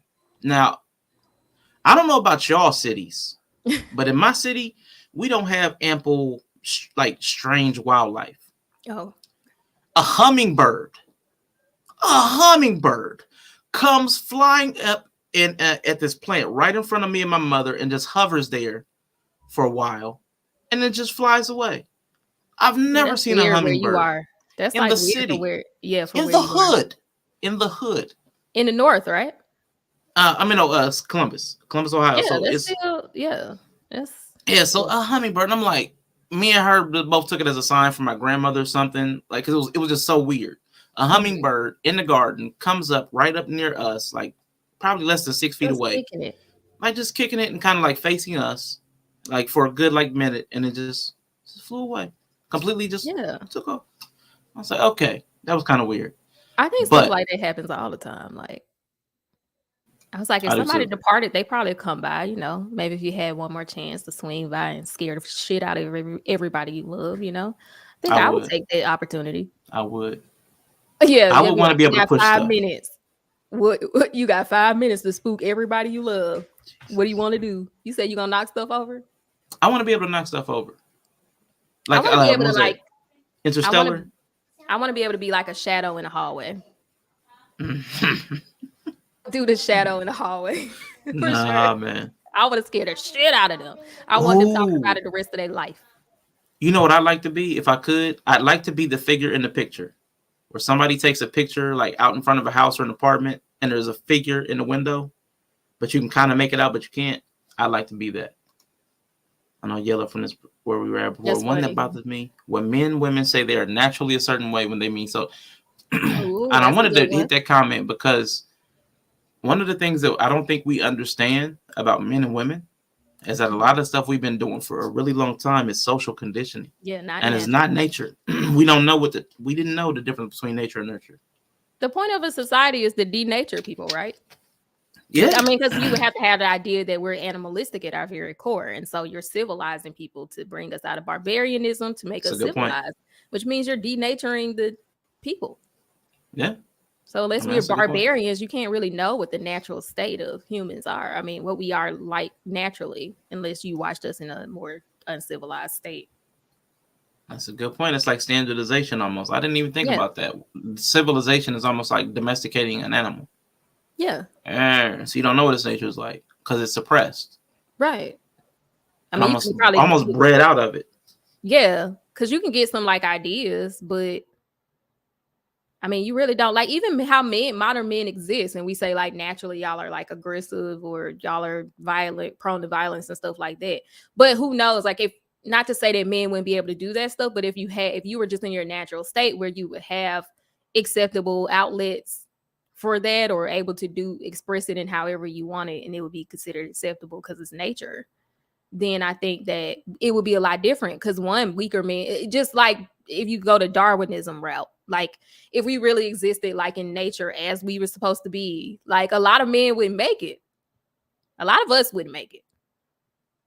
A lot of us probably wouldn't even be born because our parents wouldn't have made it because nature is cruel. So I had a friend that was dying. Asked him to visit me in my dreams with the lotto numbers. Still waiting. Candid. Man. Hey, you might as well put that bid in because if he get that little proposition, he might say, you know what, let me go give Candid. But maybe he didn't use it for that domestication, indoctrination. Yeah, it is. So none of us are in our natural. Y'all don't know what a fucking natural woman would do. We don't know what a natural man would do. We could probably study barbarian societies possibly and get some kind of idea of it. But it's probably hard to study barbarian or natural, very like indigenous societies because they have to be isolated because conquerors and colonizers gonna want to make them civilized. So I mean, it's probably not a lot of information out there. Maybe the observer effect to some degree. Yeah. A lot of us wouldn't make it. So I mean, a lot of these problems we run into are just because natural selection was kind of, a lot of people knew are divergent. Boy, don't bring up your boy. I ain't gonna say nothing about y'all friend, but it's scary to me. What's more scary is how many people don't realize it. More so how many men don't realize it. But I guess, I mean, I could have some ideas about why it's not as noticeable to some men as much as it is noticeable to women, maybe. But I'm not sure. I'm not 100% sure what my complete thought is on that yet. But it's weird that a lot of men talk to him and think he's normal. He's like me, and it's like. I'm gonna tell you why. I mean, I'm gonna tell you my perspective on that. We were talking about Austin Hollerman, the Passport Bro, and we were talking before. Like we saw an interview with him and Courtney Michelle. Yeah, and it was way back before he even seems. Yeah. Every time I see him talk, you can kind of tell that he's off in some capacity, whether it's just social awkwardness or something.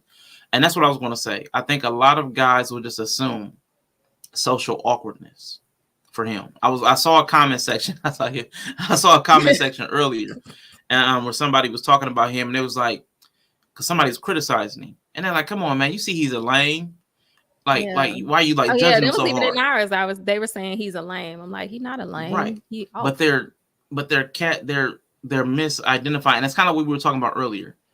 It's really easy to diagnose the symptom that parallels something else. Like we were talking about your workout high, mimicking anxiety. Like the symptoms are similar. It's a heightened state of physical energy. Yeah, I thought I was maybe dying or something. But and how many people have a panic attack and mistake it for a heart attack? Right. You know what I'm saying? So, I mean, things that have a similar output, people confuse. So he has the output of somebody that's socially awkward. He has the output of somebody that's lame, an incel.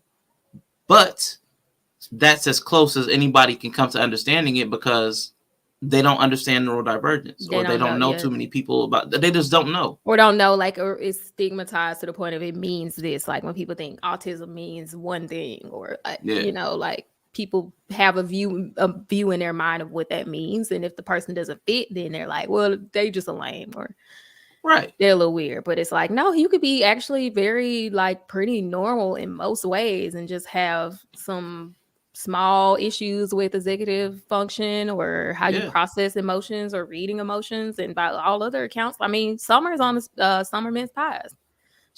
We've had her up. She talks and you listen to something. She's intelligent. She can hold conversations. It's just emotional, reading, other people's expressions and kind of stuff like that. She says that she kind of struggles with. So, I think what I'm people not even think. trying to be funny.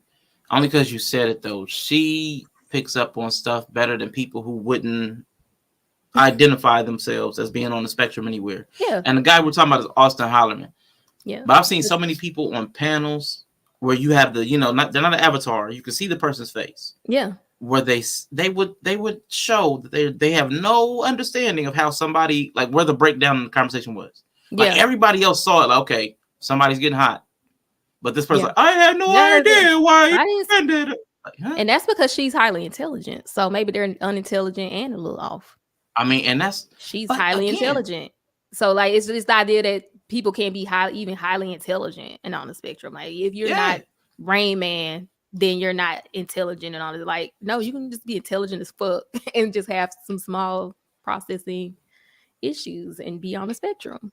And I think it goes back to the same issue that you that you lay at the feet of men as far as that women that lay at the feet of men as not having emotional articulation.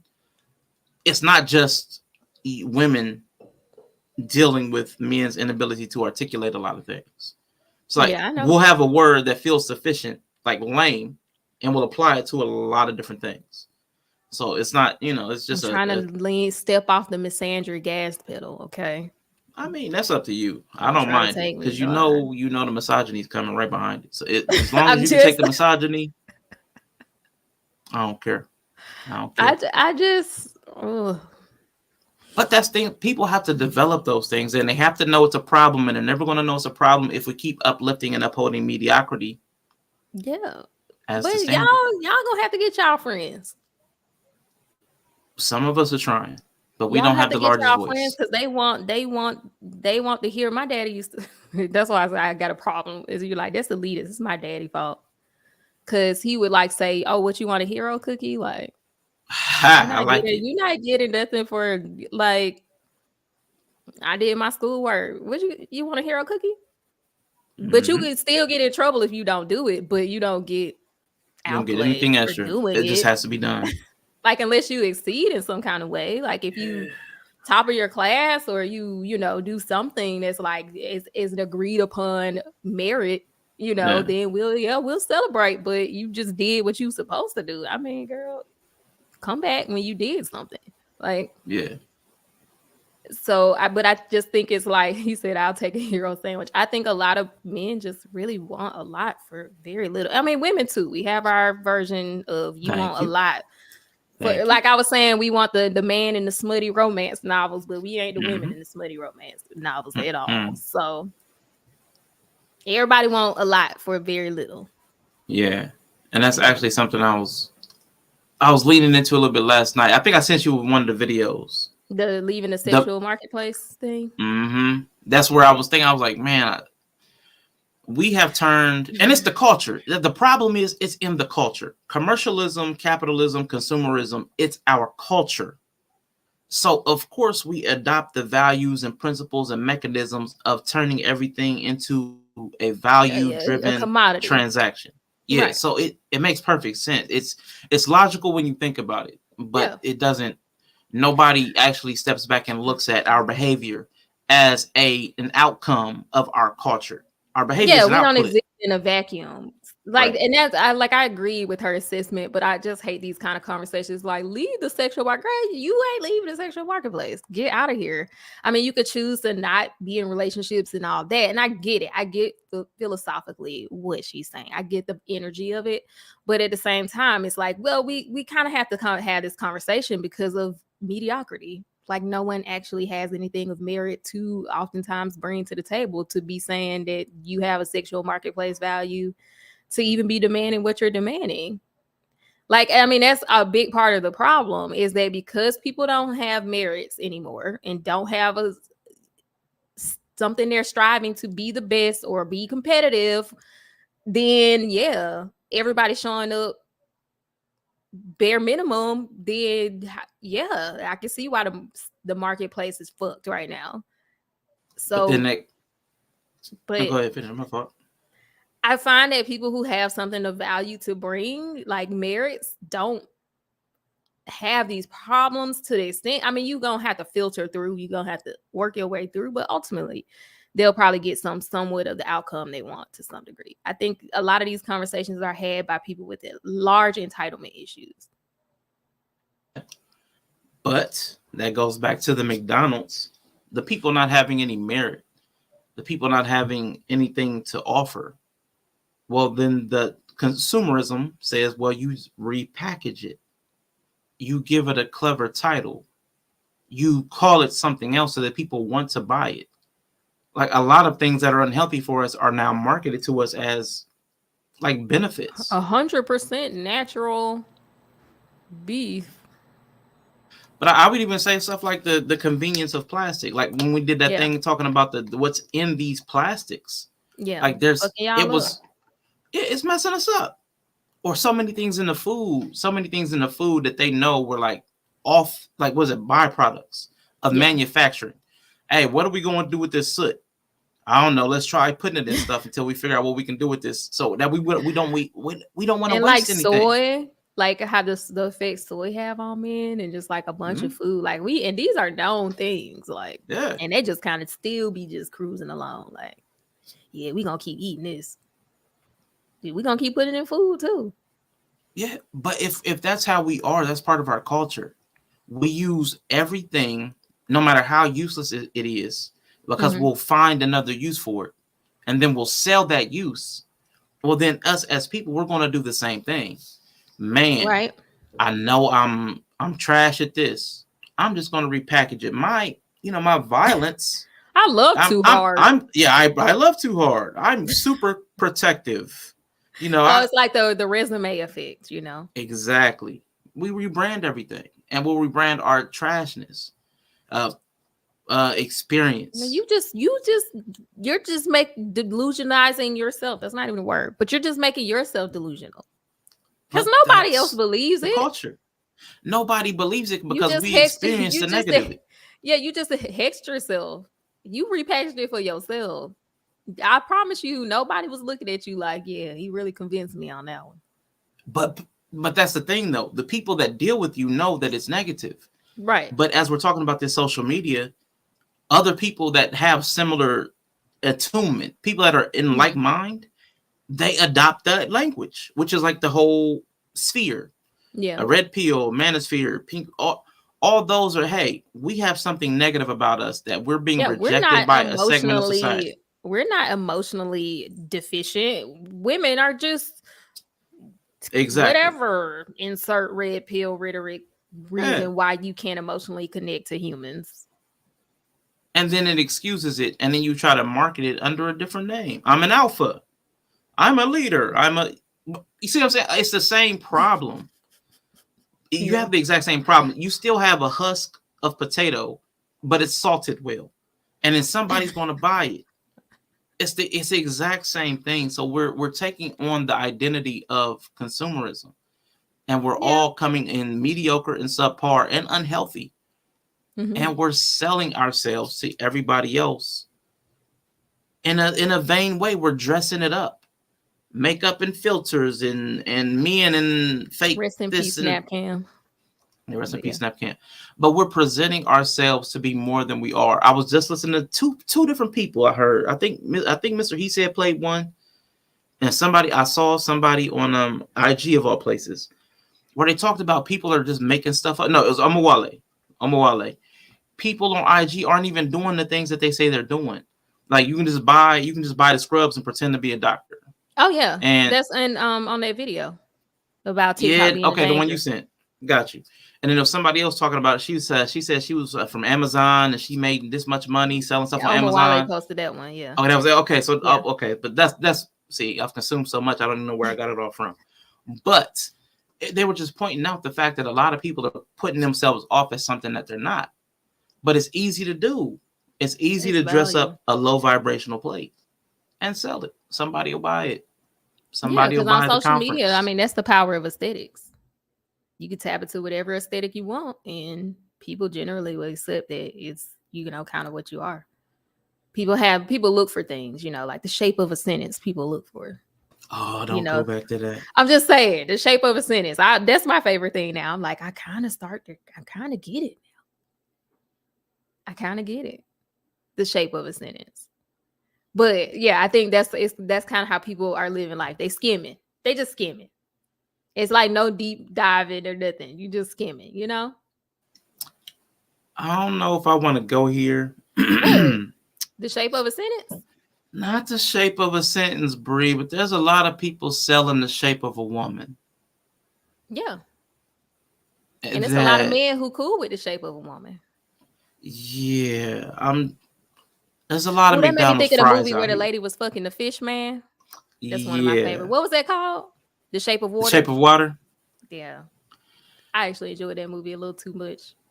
There's way too much. It's too easy, I think, to take on the what you. Well, people. That's what people want.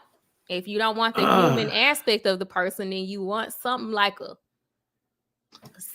woman. Imitation of life, man. Yeah, I it's don't like when like you it. hear the Bible prophecies and they're like likened unto the shape of a woman. That's what you want. We started before we even went live. You know what I was saying? We were talking about Snap Camera, and I was saying how, you know, unfortunately, a lot of trans creators are gonna be like have to find a different way to, you know, have filters and stuff like that for them. And I was just saying, like, but I don't know if people even know, like, it's creators on certain sides of streaming that I saw this one guy on TikTok. He's literally a dude. He's Asian. And he wears a filter to look like a cute little Asian girl. And he like eats food and stuff on camera. And it's a dude. But it like really looks like part of his gimmick is he eats with the Snap filter on, and then like it comes off, and he pretends like he didn't know his filter came off. Like that's literally his shtick, and people want to watch it. But seeing his face change from like how he looks to like this cute little like look like a K-pop girl is crazy. So I'm like, I have the theory that a lot of it, I don't think some men mind as much as they let off. As long as it's likened to the shape of a woman, I think. I don't think so either. I think honestly, a lot of men are okay with it. When you have such a mental model and structure of what a woman should be that's completely unrelated to the human, then yeah, it can be commodified. And that's kind of, man, just bringing it back. That's my problem. Is that so many, God, I know this is going to be dehumanizing. There are so many substandard versions of femininity, like so many things that are not quality approximations. So many, like we were talking about the whole food analogy, like there's so many things that are not nutritional, high nutritional value. Like Taco Bell meat's not really meat. It's something like it's stuff like that. There's so much of that going around. And I really hate that even further than that, there's so many approximations of Black womanhood. Yeah. Like that even worse. I've just seen too much in the last week.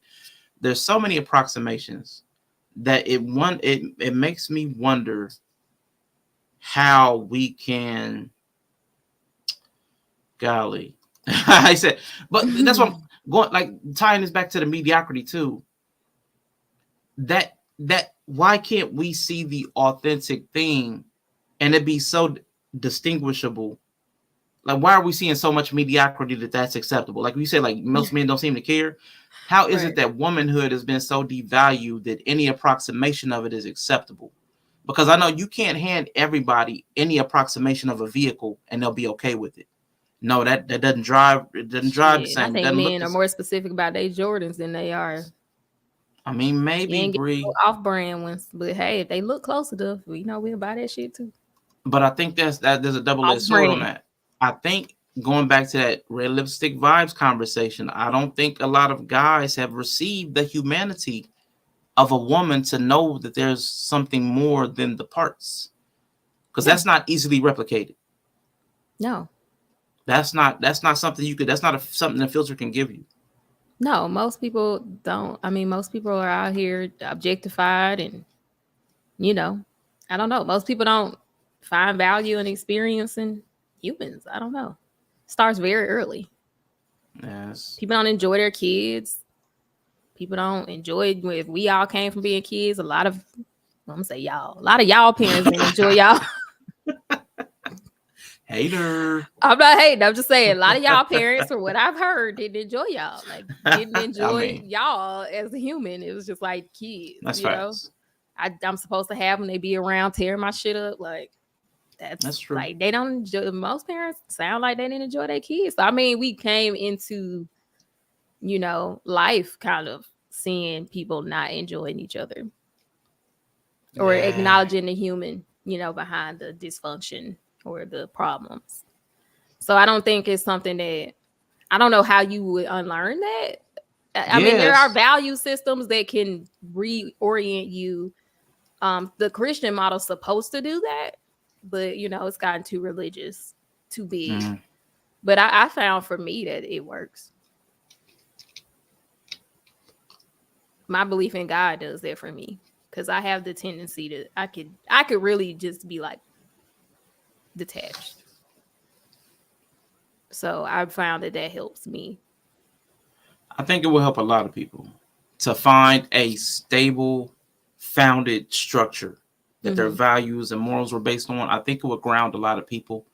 I find that that's a lot of times what's missing. So we're searching for it. We're trying to fill a void that we don't No know human's exists. gonna come into your life and make you feel like, you know what I mean? Like, I think we wait for the right person to do it, and for me, that's contrary to the reality. Facts. Nobody's gonna make you do it. It starts structures, belief systems, models exist in the place before the thought is realized by you. Mhm. So if your model's fucked up, nobody's gonna come along and make you change how you see the world.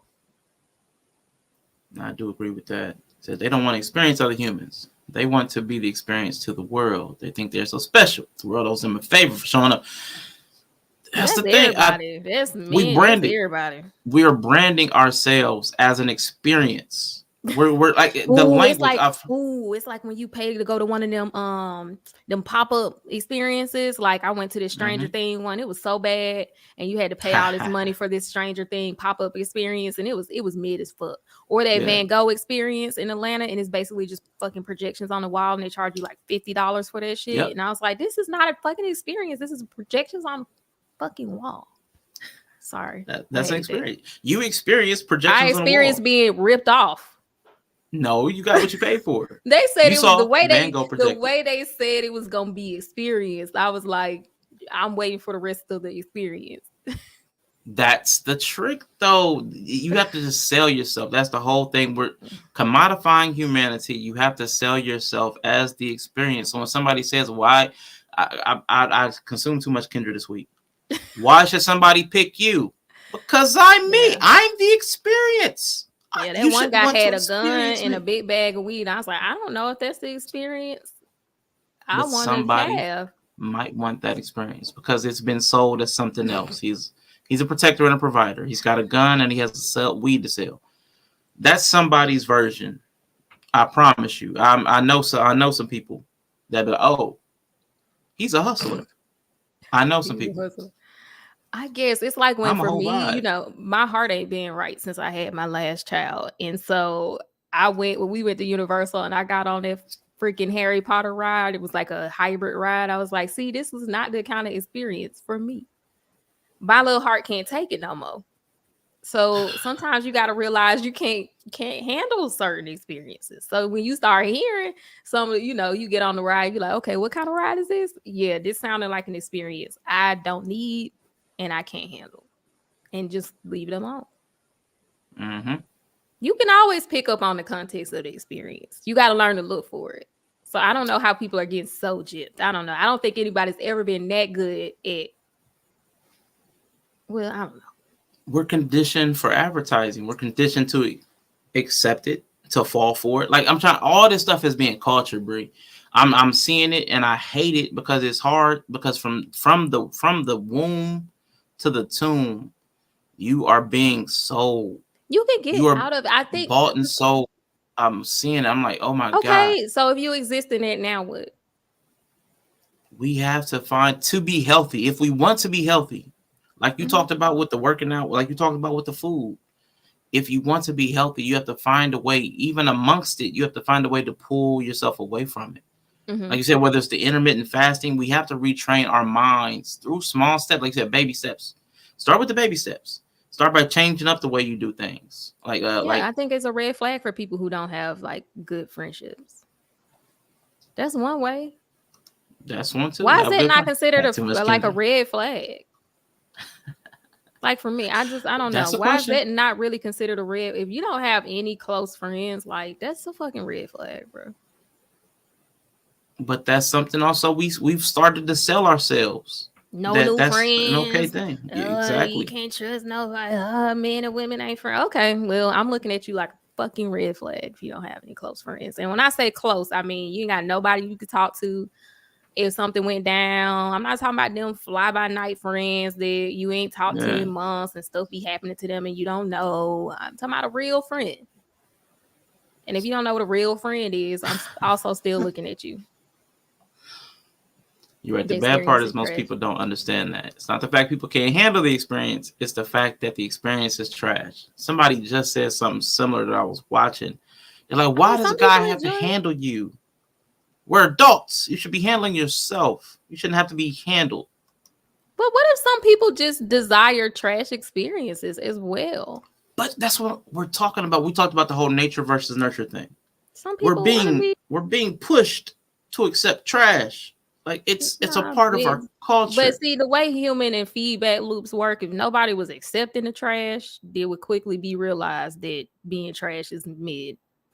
But if that's all you've ever seen, that goes back like hood culture. We see this repetitively. If all you know is trash, you're going to accept trash until you have a point of comparison that points out your deficiencies. Yeah. You're going to stay like that. You're going to stay like that. You have to have enough external feedback to let you know, like, oh, my life is subpar. I need to work to improve it. Like there has to be something that lets you know where you are is not okay. But that's typically pain of some sort. Pain is typically an indicator. Definitely feel like they're not happy with their life, but they can't. Then what after they realize it? Some people sink into despair. Everybody's not resilient enough to deal with that. The pain does make some people flee interaction altogether. I mean, you just run away. I'll admit. I'm one of those people. I've been one of those people. I'm trying to engage, but it's still difficult. Man, women be taking men as they are too, yo. You just come on, stop. You don't even know. You don't even know the low expectations women actually have of a man who is going to become your life partner. It's so low. Like it's built in low. Like we will actually expect more of our friends or everybody else except the man we choose to partner with. I've seen that. I've seen that in action. Generally, we have very low expectations of men. Like you were talking about, even like as fathers, the expectations are very low. Like, can you watch your kids? I mean, even when you're together, like, can you watch your kids? Do anything? Wow, that's great. He's such a good dad. He did that's a low expectation. That's a very low expectation. No, the expectation shouldn't be low. Why would you want the expectation to be low? And like most women don't expect their husband to be able to, like, I think, or like men in general, like we know, okay, I think women say we want men to be more like open and stuff, but I think the expectation is that y'all aren't going to be like by default, you know? And if it's something that you can never work towards or get to, it's like women complain about it, but I think at the same time we generally walk in expecting that to be the case, because like even like Odie said, if a man isn't that, like a lot of women are like shocked and don't know how to actually deal with it, which tells you that like even though they verbalize that's what they want, the expectation is that you're not going to get that, you know. So trash is acceptable until you hold yourself accountable for accepting the trash you accepted. People love to blame instead of doing self-reflection, and that's true. Yeah, you don't have to accept trash. True. If you're aware of it being trash, then you that's on you. But like Rashawn said, if you was born into the trash, bred by the trash, well, it's maybe that's your equal then. But what I'm saying is that's accepted and normalized mediocrity. Like, everything's looping back around. Like the normalization of mediocrity and sub-mediocrity. Like that's where we find ourselves. We're not trash. We're people. Right. And we can make better people. You build better people. The same way we're building broken people, we can build better people. Do better. Yeah. We can do better. Somebody got to take it. And one thing we have to do is expect more of ourselves first. We have to expect more. The expectation should not be low. It should not be low. They should be. Because people generally, like, especially for me being a person who don't have a lot of internal reasons to do much of anything, if the people around me didn't expect much of me, I promise you I would not do much at all. So I don't know. You could be playing yourself for potential if you just don't expect at least what you can, like, you don't have to expect crazy, like out of control, like not attainable. But yeah, I think you can have expectations of people. And I hear you, Yola. And I'm with you most of the time on this too. I'm with you. Stop expecting God level. I'd rather take low expectations I can exceed instead of outrageous expectations I'll never be able to reach. Now that's like what Bree talked about with the goals, the SMART goals. Yeah, they have there needs to be smart expectations. Like it has to be attainable. Yeah. The ain't smart is attainable. Not in the span of the world. Like for the person you're talking to, dealing with. And that's a baked-in problem now from social media. The expectations are now exceeding what somebody has access to because they're seeing the totality of available options and opportunities. And then they're coalescing that as one person should meet this totality of what can be possible. What can, the totality of possibilities. Which is God. Like, right. And that's in my belief, God is all things, all possibilities. Right.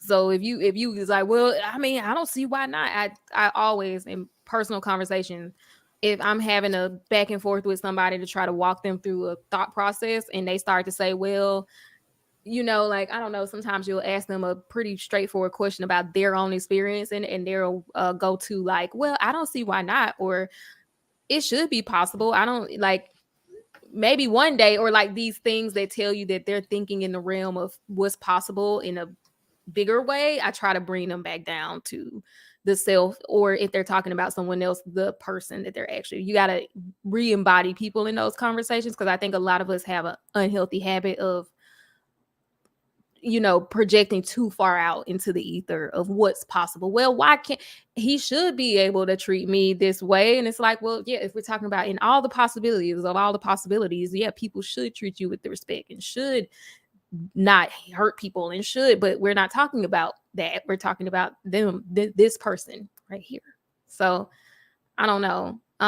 Self expectations, and no, I'm just saying I don't have a lot of self expectations, Yella. That's my point. I don't just come up with a lot of expectations of myself because I'm very comfortable in my being. So I don't feel the need to like add things on to myself. So a lot of the expectations that actually have driven me and helped me reach my potential are expectations of people that I love or care about enough to push myself.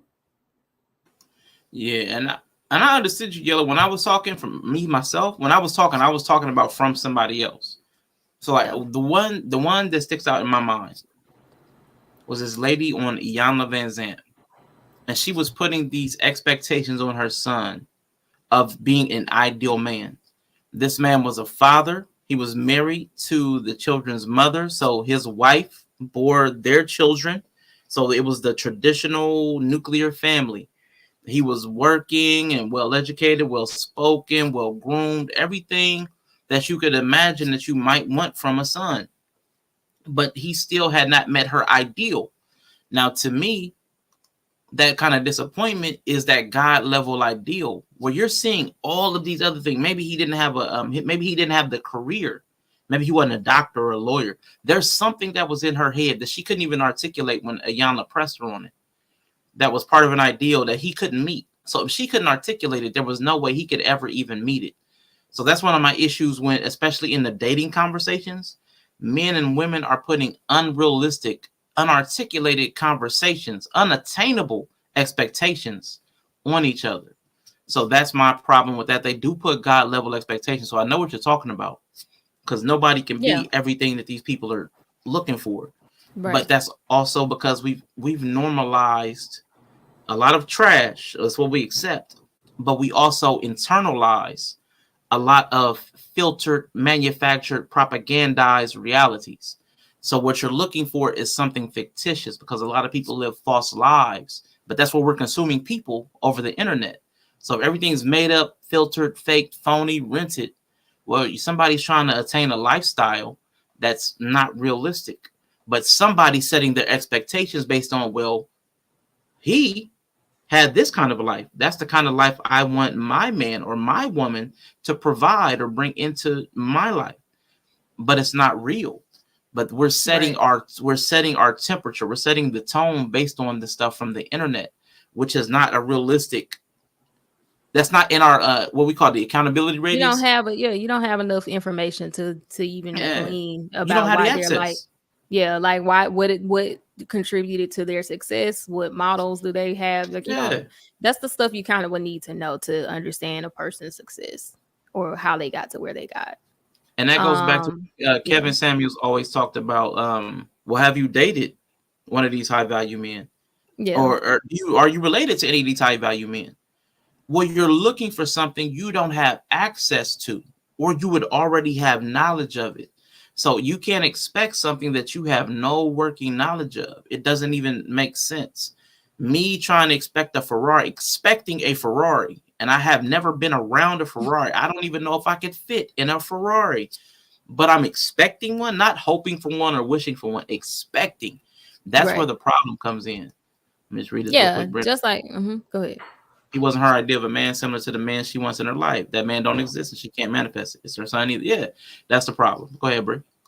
No, I was just gonna say, like, how a lot of people talk about if a man makes a certain amount, he probably works a lot and stuff like that. Just people who haven't seen things, working models or things in progress, kind of don't even know what they're asking for, what they're walking into. And so, I mean, we're in a weird space. It's either really high, once again, extremes, too binary in thinking, like it's either too much or too little. We need to try to, so you know what they say. But the car idea was making me think of even like Kev on stage, who's a comedian. When he finally got his dream car, the Maserati, he was shook by how much the insurance was. He had no idea because he wasn't around rich people. He didn't come from it. He was like, my insurance is like he was like $1,000, something crazy for his insurance for the car, And so that's like an example of how it is when you finally reach it. So now he reached it. Hey, intellectual soapbox, he reached the goal, and now there's stuff he's learning that he would have had because he didn't have access and he wasn't around. He's realizing like, oh, he was talking about taking it back. He was like, I'm about to take this car back. He just never would have thought about it. It was like, you can't even know what you don't know. And a lot of, especially in the Black culture, we don't get exposure. We don't go out. We don't get to experience even know what we don't know. You know what I mean? And so that's happening in relationships a lot too. That is facts. This lady I know, because my mother church, she had got her family, I guess they put together. I don't know how they did it. Anyway, she ended up getting a Mercedes. Well, my nephew saw it. He's like, that's the same Mercedes that Cristiano Ronaldo got, who's like a multi-millionaire, a mega athlete. So he was like, man, how did they afford that? But the thing is, when it came time for an oil change, she was complaining about the price of that oil change. Yeah. The cost to maintain and protect the things that we aspire to is higher than a lot of us know. We don't have that knowledge. And that's one of the reasons, to Quantum's question, why not test drive it? First off, I would have to go from a wish to actually be an expectation. It would have to move. A lot of us say expectation, and we put expectations on people, but we haven't done any of the internal things to move it into the realm of an expectation, to go test drive it or to even look. I wouldn't even know where to go look for a Ferrari in my city. I haven't even done the first step. And I'll point that out again, because I did say, Dawn, I did watch too much Kendra. There was a lady saying that a guy would have to buy her son a house for, like, he would have to put the cash in my hand. And Kendra asked her, well, how much? She didn't even know. Yeah. How can you expect something of a person that you don't even have, number one? But how can you have the expectation and you don't even know what the fulfillment of the expectation? So it's a pipe dream. And it's a lot. Like, even a test drive ain't gonna prepare you for that. Like you said, he wasn't prepared. Maybe he did because he thought he was prepared, because he's like, I need to make this much money. I got a financial, this is how much the car costs. This is what I make. I'm able to financially afford this car. But he was a regular dude. So he had regular cars. He didn't even probably think that, like, he probably thought it'd be higher, but he probably didn't even know that certain cars fall into certain cases. It's like, how would you know what you don't know? Like, he didn't even know he didn't know. And how would he know unless he had a financial planner, which a lot of Black people, when they first fall into money don't generally hire a CPA or somebody to do that either. I see a lot of Black people, look, you start making more than $140,000 a year, get a CPA. Just go and get you a CPA. Go and get you somebody to do your taxes. You can't. But a lot of Black people, move into those new realms and don't always know, that they've transitioned into a new realm that requires more information and more knowledge. Sometimes it's hard when you're like in the middle of it to know you've transitioned into a new space until you start getting external feedback that you in a new space. And so sometimes it could be a little delay. And this was like right when he first kind of really started getting into that new area. So I can understand how they could slip past him. He had just got a new house, or no, they hadn't even moved into their house now. So like he was still pretty regular. Yeah. How would he know what he didn't know? Now he know. Now he know. And shout out to the Intellectual Soapbox, man. Appreciate you for being in the building and hot expectations, yeah? Take It Home podcast. Chris, the classic alpha in the building, man. Appreciate both of y'all for stopping by. Me and Bree just having a conversation about a lot of random things that are crossing our brain because we didn't have an ism for today. I was not prepared because my real life took away my attention this week. So we are here. But I think, though, with that whole expectation thing, there's a lot of conversations that we need to have. In cash, yeah. She said in cash. Cash in my hand, not no check. She said, and because it was funny. I enjoy watching Kendra because it does point out the silliness of people. It's just so I cannot watch Kendra G. I love because I know we do y'all love celebrate it. the I know mediocrity. y'all love it. It's just so crazy. I'm married off, so I just don't. It's just so crazy. I'd be like, wow. I don't want to see. But again, I talked about watching what you consume. I took a long pause. But then something pulled me back in. I don't know what it was, but something. The first one I watched in a while was the guy with the gun who was like 38 and selling dope. That was crazy. Yeah. I always have a plan. Yeah. Sometimes the best laid plans. And I think planning is good, but just throughout the case of life, you can't always know. You can't always know what you don't know. And that's what forward progression is important. Even the best laid plans, if you're entering into a new realm, there are going to be things that you didn't account for because you had no idea you needed to account for. And there's no shame in that. I don't think people, that's just how it is. So if you keep moving forward, you have room to learn and you'll be more exposed and you'll be better able to prepare in the future. And I think that should be the goal. Yeah. Because a lot of us coming from the Black community, you start talking about things that require a certain amount of money or certain income thresholds. Most of us don't have the information we need to properly and wisely navigate that. And if you think you do, maybe you do, but I just always, part of being an expert in something is not knowing all the information, but knowing how to find the information you need. And that requires you to be an expert. And that means that a lot of people don't have the ability to know where they need to go to get information. And I think that's okay. I don't think that's anything that means the person isn't intelligent or, it's just kind of how it works. I think that's something we have to start developing as part of the whole people that are ready to self-develop or work on themselves, the openness. I know a Wireless Woman said something earlier on when I was talking about accepting certain things. She was like, it's good that you're being open to things.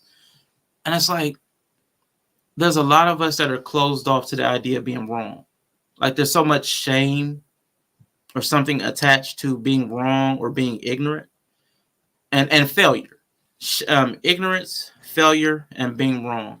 We rebuke it, repel it. We fight that off or pretend so hard and that we can't actually learn the necessary lessons because of the built-in ego response. From possibly being wrong. You don't want to feel like ignorant. you're lacking knowledge or information, or you're not competent. Like you're faking competence. And it's like, you can't possibly be competent in stuff you have no working experience with, especially. Yeah. Like, why would you be competent in that? Yeah. So there is a level of openness that I think we're going to have to gravitate towards as individuals to start seeing the type of changes that we need, because we're open in the wrong areas. We're open for the wrong things. We're open to learn and live our lives off of accidental learning, off of belief systems that have not proven anything to you, and coincidences seen as patterns to base your life off of. And we're developing poor skill sets that do not help us, and they have not been useful in producing, I would say, building like a legacy. We're not passing any knowledge. The transmission of knowledge has been broken because we're not actually learning. We're just living. Yeah. I was gonna say most people ain't even like learning as they go. They just going. Yeah. Just going. And like, my kids are gonna turn out great. Why are your kids gonna turn out great? No, I'm dead because I'm here. What's like, because we were talking about parenting earlier. I mean, people just don't have any right to make the estimates of how things are going to work out for them based on they're doing nothing to get the results. It's usually like a wish upon a star. I just feel like, but it was wishing upon a star. When somebody started telling me what they want to do, and then I start asking them questions about steps they've taken and they don't have any, I'm like, okay, so it's still a wish then. Man. And they be mad. But I'm going to make you say it. Oh, so it's a wish. That's not a goal. Let me see. More opinion than knowledge being circulated. Yep, it's an adventure. Enjoy the ride. People are lazy. They want to complain about everything. Yeah. Yeah. People are like unprepared. Like, it's just so bad. Like, I don't know. It's hard for me to.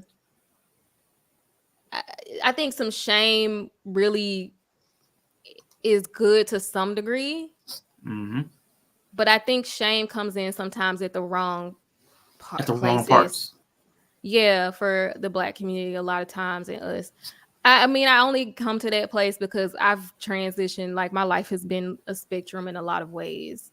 And I've come from one place and gone to others and can remember myself in those different places. And I just think there's been some not useful things in some of the older places that I'm not so quick to say are useful. And like even some of the labels we give ourselves sometimes or others, like you'll hear me say like, oh, I'm generally naturally like lazy, you know? Mm-hmm. I'm okay with that now. I don't feel the need to try to, like I tell my daughter this, like, listen, you're 13. A lot of the way you are, you're just going to be this way. So my goal is to help you learn how to navigate yourself so that you don't have to waste a lot of years shaming yourself and wishing you were somebody else, because you are who you are. And I don't want you to waste these years like wishing you were somebody else or wishing that you weren't the way you were. Because having lived some life now, I'm like, some of these negative temperaments and traits that you have, they're just gonna kind of be there. And it's just a waste of time shaming them or wishing that you were somebody else. Yeah, I like that. You shouldn't carry the shame for who you are. Because I think the shame should come in when you're like, your behavior. That's a behavioral thing, not a personal thing. Yeah, like I think we shame our person now. Like our we shame our person. Yeah, like who we are, like temperaments. Like for me, shame only comes in when I like let someone down that was depending on me, and I said I would do it and I don't show up. Like for me, that's where shame comes in. But I don't shame myself for being naturally prone to laziness or naturally negative. Right. Like I found ways to work with it. I don't accept it as like being an excuse for me not to do anything, but I also don't feel the need to shame myself about it. And I think a lot of people are still in that space and try to pretend. So anytime anything negative comes up, or like we were talking about the competence, like for some people, like feeling incompetent is a negative emotion. So they try to like not acknowledge it. And I think a lot of people waste time. Yeah, mask it. I think a lot of people waste time masking. No, I agree. I just feel like there's something. I feel like I'm missing something. I feel like there's a step. Like how does one stop shame, or like a step between what and what? No, I was just the whole shame piece. I know it's a part of the recipe. I know it's a part, like it's a self-governing mechanism. Like you said, I didn't behave to my standard. Mm-hmm. So I feel shame. Right. But it's like, how do you not carry? Okay, the parenting. So there's a lot of the shame that gets internalized, but based on the criticism of your parent. That's where I was trying to think, like, because like you said, you are saying, I accept you. This is how you are, who you are. Right. I want to get you on the path to accepting that now, so that you're not internalizing shame for things that are pretty much beyond your control. Like, right. Your temperament. You know, not your behavior. Your behaviors are you. That's your character. That's what you need to carry that on. But I think a lot of times we internalize the criticism. Right. And I think sometimes as parents, where we fail is criticizing for ignorance because they're a child. They shouldn't know. They haven't experienced life. But we'll have expectations of like, you should have gotten this right, or you should be better at this, or comparison. I think we a lot of that, we talked about attachment styles. Right. A lot of those criticisms that shape maladaptive attachment styles comes out as shame in the adult for things that you shouldn't be ashamed of, that are part of a process. And I think that's where a lot of us end up getting derailed. Right. Yeah. Imposter syndrome is serious. No one is more aggressive than those who feel, secretly incompetent. And I mean, it's like you're supposed to be, to some degree, depending on where you are. Being ashamed of your actions is reasonable, but it requires a lot of self-awareness. Yeah, and it requires, I find that it requires you to have some standard within yourself, of some virtue system of which you uphold yourself to.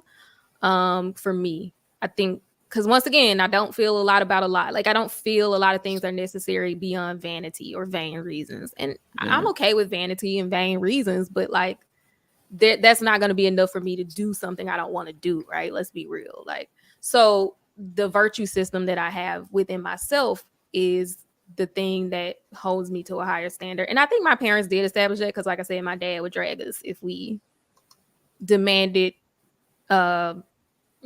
praise for mediocrity. So that's probably where it comes from. Like, my dad and my mom, as art kids growing up, like, she's not going to lavish praises on you just because you drew something. Like, she's going to criticize it. But when you got it right, then you get the lavish praises and, wow, like, you're really talented. And I think that paid off. So I have to say that it does come from my parents. I mean, I'm almost 100% sure on that. But then that makes me wonder if that, like, I wonder if this is all in a weird way becomes circular again, because it's like,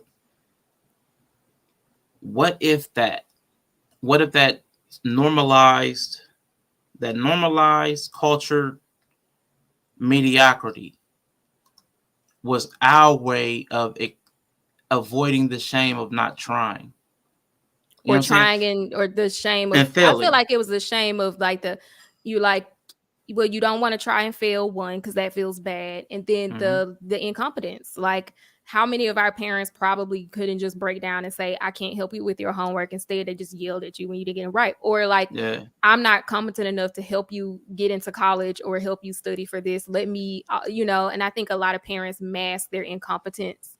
And so we don't even get a chance to realize our parents are incompetent and not feel shame about it. Because like, I think it's different. Like, my mom sent me to like fucking SAT.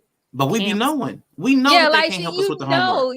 So like, so we learn masking our incompetence. Yeah, she sent us to play. She offloaded everything. Like, she was like, I got boys. I'm not a man. Let me send my boys to these men.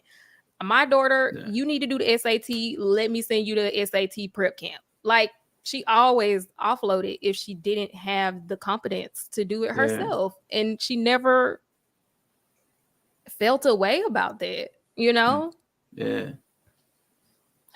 But a lot of parents just like hide the incompetence. Yeah, so we're that's on all this stuff is a part of the culture. This is a weird thing, man. It's weird. The incompetence. You feel it, but everybody knows it. It's like, but all this stuff ties together. Like, but everybody knows McDonald's is bad for you.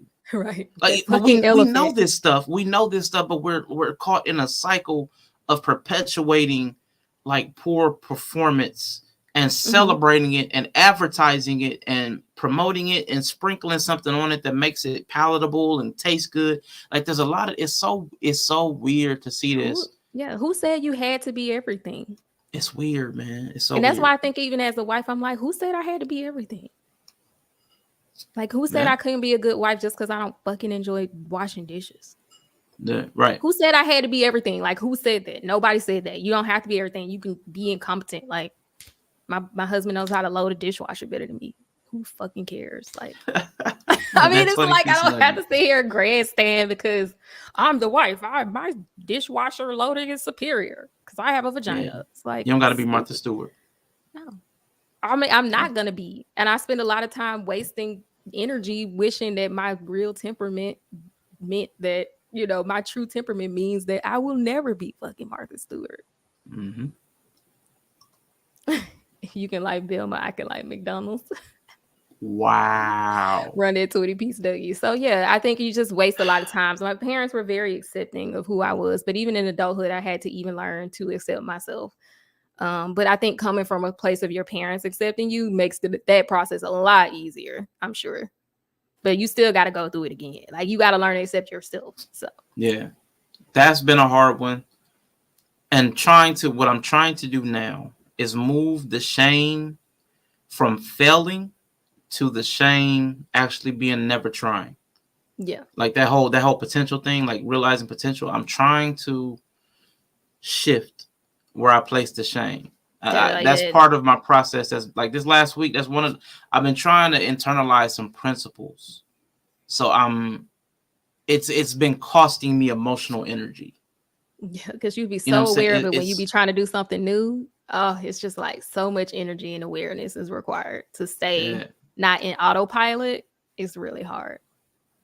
Yeah, I was like, man, I will not try something because of the way it might come across or the way it look.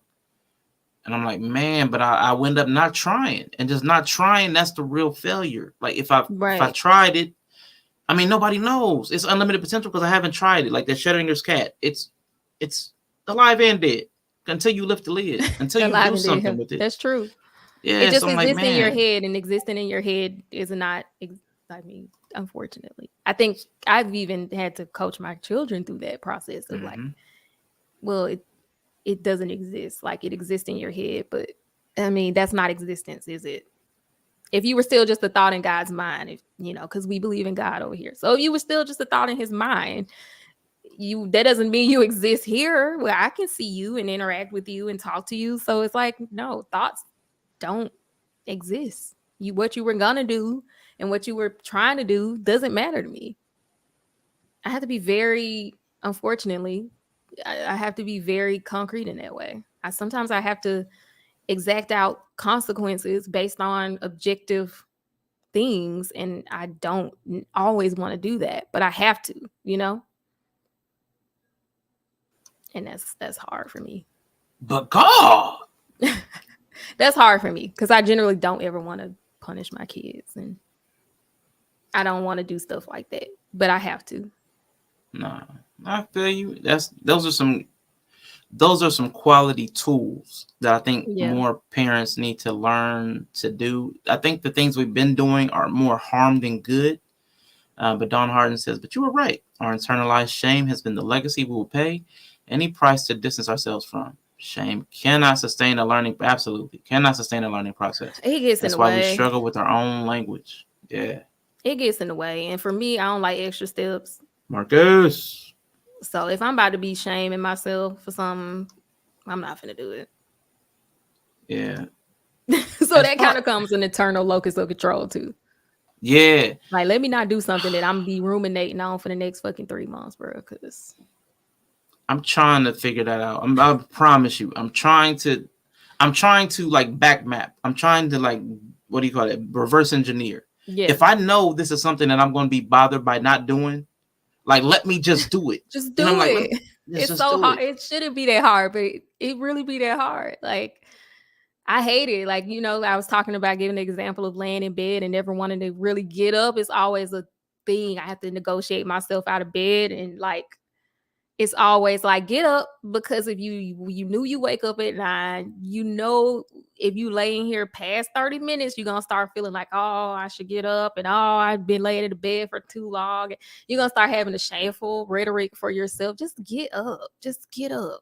So we don't have to do that. Please. And sometimes I still don't get up. And then I do it, and I'd be like, why am I like this? Why am I like this? But I like what Mandrill said though. Like even if you do have the lapse, you just don't make the lapse a habit. Yeah. So I did like what he brought out. I'm trying to negotiate with yourself. Like instead of negotiating out of it, like negotiating from like not doing it or negotiating an excuse. Like if you do fail to live up to the expectation, then you have to make not a negotiation. You have to like say, well, tomorrow, like I will get a commitment. Right away. Or you have to commit to something to make sure you don't create a habit. And I think that's where I've always fallen short. Like the commitment to not do it again. For sure. Now, before we head out of here, Bree, for people that are trying to, as we are trying to better ourselves in small ways, some large ways, whatever way you're trying to improve yourself. I know for you were trying to get to the gym for, whatever motivation you have for that. That's your motivation. But what is a takeaway on the other side of having done the thing that you were hesitant to do? What's a takeaway that you have? Like something that you can offer as a lesson learned? I don't ever have no positive takeaways. The takeaway is, look, just because you doing something you know you need to do and that's probably good for you, like honestly, I feel like it should feel terrible at first. Like, I don't know. Like, I don't like the whole, I think that's always been a hiccup for me. Like people always talking about how great they feel when they do it or about it. And it's like, you got to realize like, because my daughter was working out with me the first couple, working out with me. And we just did 15-minute workouts and that's very short. So obviously if I was like doing this for a while, 15 minutes is not nearly enough. We're aware of that. But my point was, well, if we haven't been working out. We jump in and try to do a 40-minute workout. That's beyond our capacity because we're out of shape. Yeah, we might make it halfway through or we might make it mostly through, but then we quit. And now we're going to be feeling bad about quitting. And then that's going to be a negative emotion tied to the habit we're trying to form, which means we're probably not going to keep it up. And then we're probably going to be too sore tomorrow. And then that's going to make us not want to do it. So like, let's just do a 15-minute one that we probably can make it through and feel good about ourselves for doing it and completing it, right? And so like real goal setting and then also realizing it's not going to be fun. Like when people are like, you're going to feel great. I don't feel great. I don't like it. I don't like being sore. I don't apparently like the endorphin rush I get after workouts. And that's another thing. People got to stop talking. It's great. I love it. You love it. I hate it. Now I know why I always went to sleep after I worked out because I was overwhelmed by the feeling of the endorphin rush. So I would go to sleep. So I wouldn't be aware of it. So that's something I learned. So yeah, it's not always going to feel great if you're breaking something that's a bad habit or if you have a negative process. Going into the positive may feel uncomfortable for you. And that's okay.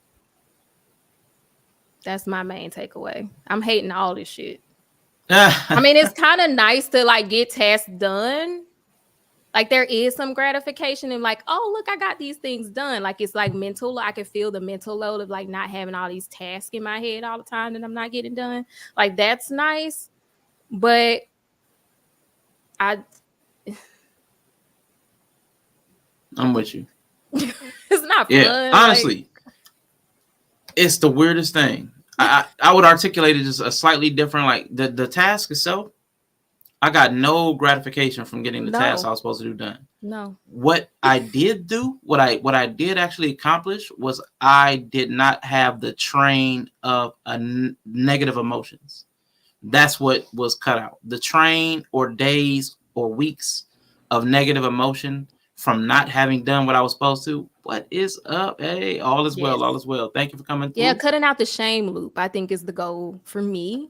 Yeah. So that means that's my goal. So I don't need to feel happy about it. And I don't need to have giddy joy about it. And I don't need to sing his praises to feel like I'm being successful. Yeah. Okay. That makes sense. But yeah, I don't need to have all the happy feelings to feel. And I think that's a problem that a lot of times, like you say, happiness is the goal, not success. And so like, I don't need to feel happy about it. I don't need to feel happy about all these tasks. My goal is to break the shame loop, the negative emotion loop, the rumination loop. So Yeah. I can be happy about that. Yeah, If nothing else. That's where I was. That's where I've landed. But I think maybe continually being in the space of just doing the tasks and cutting out the negative emotions will have a twofold benefit. Yeah. One, the task will be complete. The task will be complete, but I'll build the muscle, the habit. I'll build the habit muscle. I'll be in the habit of getting things done. But I also think that there may be a longer term benefit physiologically from not carrying that, like the cortisol, the stress hormone, because you're stressing yourself out about all the things you didn't do or whatever. So, and shout out to Mrs. She Said, who was in the Harris Tribe Media Group page with the call, y'all. Thank you so much.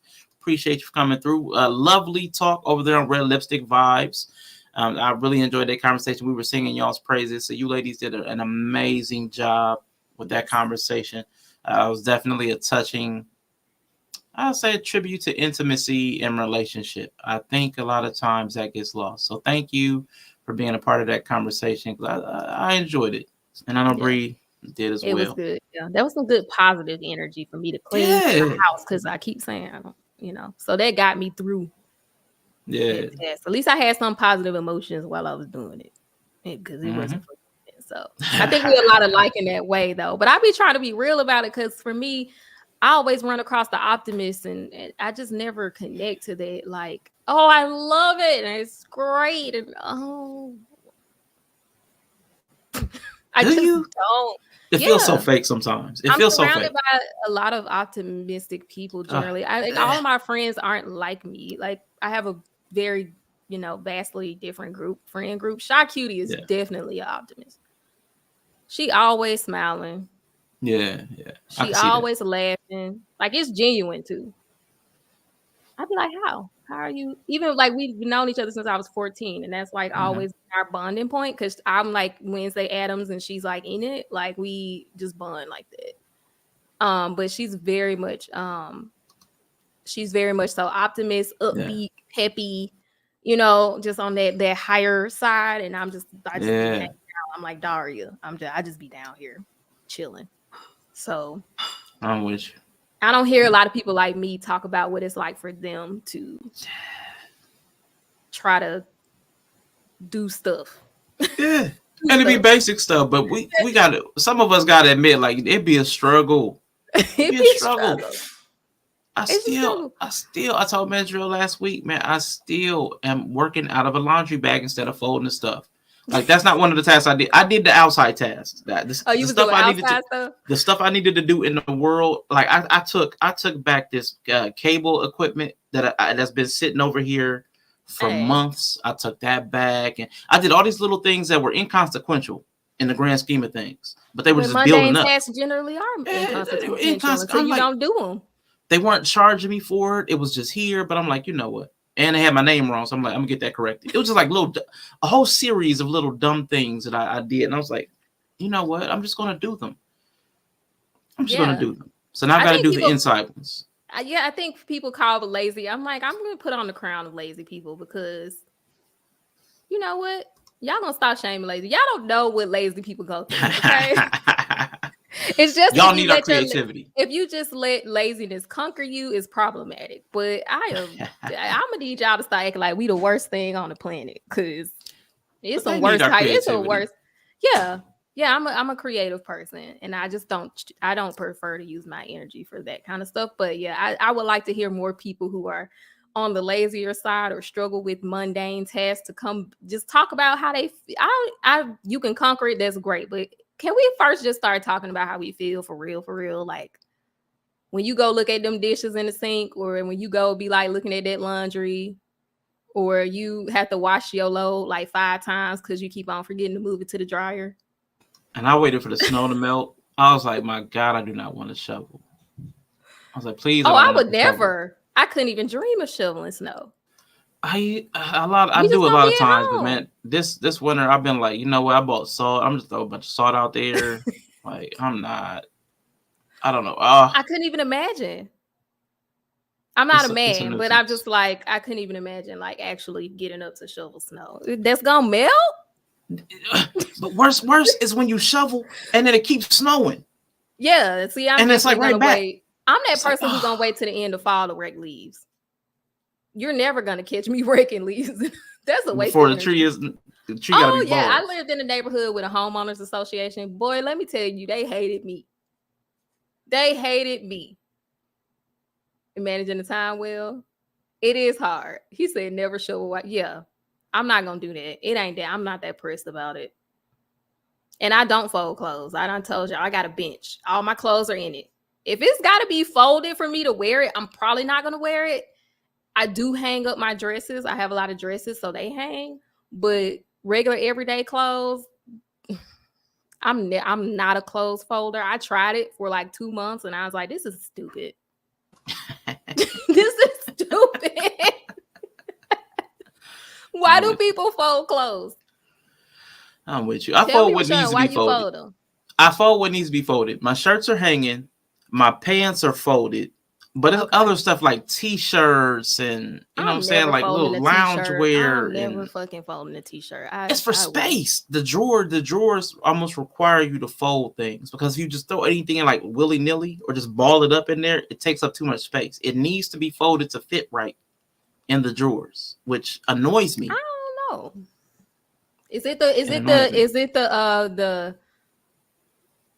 idea of like the ice and water in the cup? It's like volume. There's something to folding. If I fold everything You will just fit. feel better. Everything will fit. No, everything fits. Literally, it fits. Okay. If I just shove stuff in there, because the configurations is the circles and the roundness, like it's easier to stack square things. Like stacking square things is so much easier than Yeah, that's roundish true. things. Yeah, so it's That's just true. that's all it He is. said the wrinkle give my shirts character. I do have separators in my drawers, so like socks, so it's kind of separated. But I generally don't. I'm not gonna fold clothes. I don't like my fingers folding a lot of cotton. They make my fingers dry. I have a weird sensory thing with my hands, apparently. You have a lot of sensory things, which is totally interesting, but a little. I don't like dry hands, and I find folding a lot of cotton, my hands start to feel a little dry. I get that. Yeah.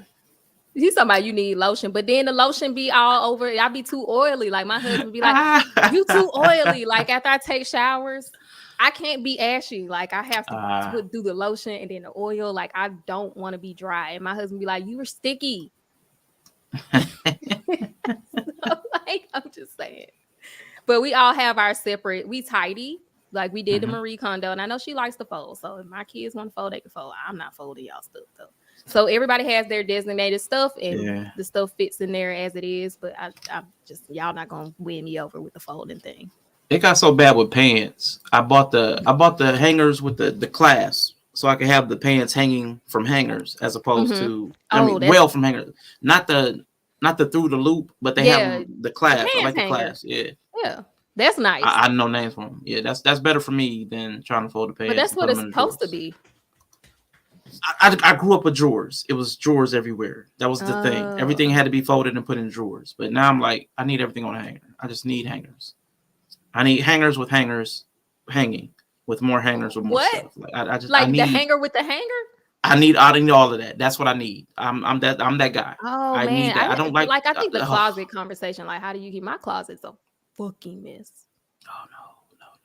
No, well, I have the I have the bench with all of my clothes and all my everyday wear clothes, and then all my dresses and like cute kawaii, fluffy shit is hanging up because it takes up too much space anywhere else.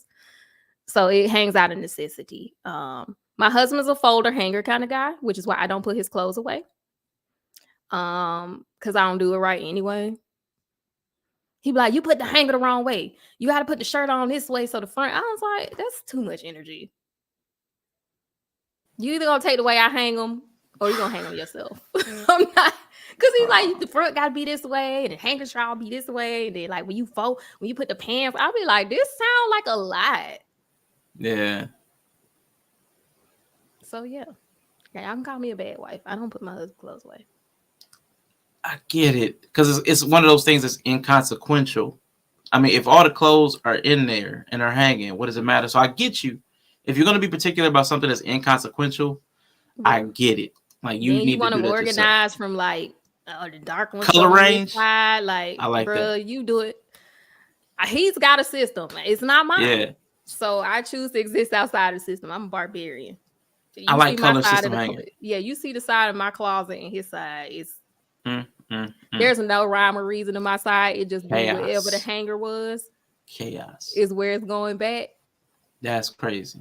And then sometimes it's like, you know, if you jam the hanger in there, you don't really give it space, and it be like, Janky. Yep. yeah, Yep. it be janky. It's not organized. I love it. That's hilarious. So yeah, Yellow says never hang tees. my husband hang used his to. tees. I used to. He hang all his t-shirts. The only thing that goes in drawers are his socks and, you know, underwear. He hangs and folds. He hangs everything, and he folds. I think he has like pajama pants. He folds and put them in the drawer. But that's it. So I mean, my kids are the same. My daughter likes to just throw her stuff in a container. You put it in the dryer. A little spray, a little water. You don't need to iron your clothes. If they just like regular clothes, get a don't hang wet under washcloth. Just get damp up a washcloth. Throw it in there with the shirt. Put it. The wrinkles come out. For some stuff, some of my stuff, the wrinkles are too. I don't know what Now, it if is. it's I got super synthetic, wrinkles. if it's a Yeah. synthetic, that's not gonna work. But like cotton Yeah. stuff, like t-shirts Cotton and stuff, stuff, yeah. if it's got wrinkles, They're you can do loose. that. Yeah, synthetics. You got a lot of synthetic clothes. Yeah, the little button downs and stuff. They're not all. They're cotton blends and stuff. Some of them are different. Yeah. Some of them just the ones that are like more like the I don't even know what to call it. I'm about to use the wrong word. What he said? The What, ones that are more fabric like fabric? dressier, the dressier ones. Oh yeah, The yeah, dressier ones, they tend to wrinkle worse. yeah. So so That's true. That's my Oh thing. yes, I'm sorry. That's one thing I'm glad. I'm glad my husband doesn't have one of them jobs where he has to wear those white button-down shirts that you have to iron. Like you got to use the I hate iron those board the way it's joints. made to be used. yes. Like, you gotta- Oh God. To get all the hate little it. corners, you gotta like. Yes. Them built-in creases. Oh, I hate the man. built-in crease. Okay, I know we just on some little stuff, but I hate the built-in creases in I the. told you one day the stream gonna have to turn it to all the little things that, That a we just person hate. who don't want to do it anyway just like hyper fixates on as a reason to Yep. not do it, and it just be like dumb stuff like, oh, the crease in the shirt. It's totally a reason to never wear the shirt, or true. you know, stuff like that. Yeah, and I do. There's certain furniture like there's just certain things I just won't buy because of the maintenance That makes that I sense. know I'm not willing to do. Oh, Mr. She said, I love doing the little things. Oh, That's what's teach me up. the ways. That you think that's a temperament thing, maybe? It might be. It might be a be. temperament thing. Cause I just Some of that don't- little stuff just irks my nerve. Yeah, she especially- said. Have you work hard labor jobs? Yeah, I got you. Yeah, And that see makes now, but see, okay, that might be temperament because we talked that we had that conversation about acts of service. That's not your thing. And see, that's more of an acts of service type thing. Like I love doing those little acts of service because it means a lot. Those little details, and you're like, nah, that's not my love language. It's Now not. he can get I think pimped my out walking husband out likes here looking fine quality as hell. time. He likes quality time and physical touch as well. So that's not his Yeah. top one. It might be his third down on the list. So I just try to ignore it and do the other two. Personally, Focus on the important pieces. I was like, if that was the top one, honestly, we probably wouldn't be together because I just remember like dating guys who you could tell that they like acts of service and it just wasn't working for me. Because you just get the feeling that they want you to perform. And I wasn't willing to. You hate performance. I'm not You gonna love it all, I think. perform. I rebuke it in the name of Jesus. I'm not gonna perform for you. I don't know what you want. Okay, Why do real you quick. need me to perform? I'm not gonna do it. But aren't you, in a way, and this is going to sound weird. This may not even make sense the way I'm about to say it. But aren't you performing you already? Aren't you already performing Bree? Aren't you performing yourself? Yeah. So why can't you just I'm add the something to your it's main performance? character energy. Main character energy, but you can add a line to your script. Not if Add the a script's scene. not about somebody who does that. If this was a script about like, if this was a Jesus movie, would you be like, yeah, you should add in a rap battle scene? Like, no. That is so extreme. No, I'm just saying, like, That is so no, I'm not extreme. gonna add that in. No. Would you add a rap battle to the Jesus story? Obviously not. It's like 2,000 years Okay, apart. so it's the same. But Why do you want 'cause to you come into add- my story adding scenes? Okay, it's just Bree bringing a sandwich. That's not far-fetched. I It's could bring just, you a sandwich if I feel compelled to bring you a sandwich. I'm not gonna perform sandwiches every Tuesday at 8:00 so you can feel better about yourself. Yes. No. Yes. No. Y'all, I told y'all I'm never cooking for Thanksgiving. Y'all can keep. I'll cook for my family. I'm not going to your mom's house and bringing a dish. I'm not.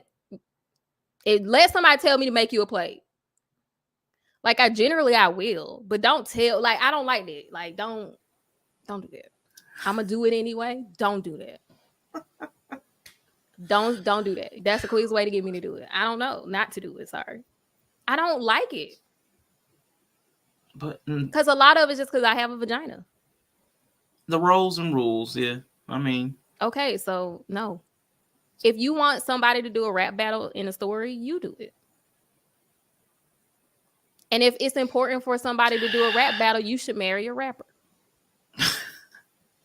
that makes sense on the surface, but I just know everybody gives up something. We all compromise. Oh, there's certain realms I'm okay performing in, but I hear you. I know I'm not gonna perform for other people for you. Like I'm not gonna do the third party performance. Like I'm not gonna perform for your aunties and your mama. And look at my wife bringing me the sandwich at Thanksgiving. She made me the Thanksgiving sandwich with the turkey and the cranberry sauce. But I'm not gonna perform for them other people. Don't the Bible say that's who matter it's anyway? It's for him. And his public. I'm not going to demean you in public. I'm not going to do anything outside of my character in public. So once again, if you want somebody to rap, you should probably marry a rapper. Oh my God. If it's important to have you to have a highly in-line domesticated woman in public, why would you marry me? It's an act. It's a part of the performance. You're already performing yourself. Add something to your performance. How you gonna say I'm performing myself and then add no, I need your ego to be like, you need to have that they should have that respect for you. If your aunties can't respect you until a woman bring you a plate, you got another problem, sir. And me bringing you this plate is not going to fix it. Let's be real. Like, that's why I don't do, like, if people is like, well, this person's here, I want you to perform now, like, not how you are, so that I can have these cool points with these people. No, you need to worry about getting these cool points with these people on your own merit. I'm not going to come in here and perform for you so you can get married that you couldn't seem to gather. So like once again, for my husband, I'll perform for you. Absolutely. But I'm not we going to Thanksgiving. Don't you know how I am. You better tell them to back off, because if I have to do it, you'd be like, just leave alone. But I'll do stuff that's in my character. Like I'm helpful. I'm helpful, but why I gotta be helpful in that one specific way? I hear you. Like I said, I wrangle all the kids. Like I'll keep them occupied. I go outside. I'll do all the stuff while y'all I just let people do what they're strong at. I think if it's still you're collectively like contributing to the process, then I don't feel like why it had to be this specific way. Like that feels more like domination tactics in a way. Mm-hmm. Like if I'm showing up to the gathering and I'm willing to be useful and helpful in a way that suits my strengths. One, I grew up in a daycare, so I'm used to wrangling a lot of kids. I'm used to being around a lot of kids. Yeah. If I'm willing to contribute to the whole picture in a way that I'm strong at, why do you need me to come do it in this one way you want me to do it? I'm not gonna do it. No. That's just so defiant. So defiant. No, I'm not gonna do it. Unnecessary. Unnecessary. He said, I feel like when your mom was like, do that little dance. No, I'm never gonna do it. I wasn't that kid. That's temperament. Like even when people like, come do it's definitely temperament. Yeah. I was like 5 telling people to leave me alone. No. Yeah. Miss She said, I have a habit of checking people kindly. Mrs. She said, when you say that, I can see it. I can see it. I can see it.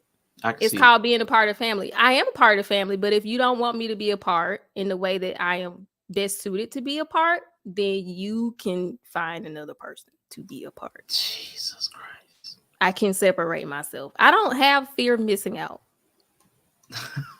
I don't. Oh, Jesus. listen. He's talking about you better stay with your. I'm definitely intending to stay with him because I know how most people are. Most people require so much performative, like they miss out on like just enjoying the person for like who they are and the strengths they actually bring. Like people spend so much energy like wanting people to perform something specific for their own sake. Like I just don't get that. I'm with you. I don't get that. I think a lot of us could probably have a lot more fulfilling relationships if we allow people to show up in their best light instead of the light that we tried to shine on them. That's what I think. Like if a person's collaborative, I think that's important to be collaborative. Like I'm collaborative. I'm always willing to like let's bring our best selves together, what we bring to the table, and collaboratively work on this and get the results. Like I'm so for that, but like. Yeah, I'm not willing to just like. Yeah, I don't get that. I don't know.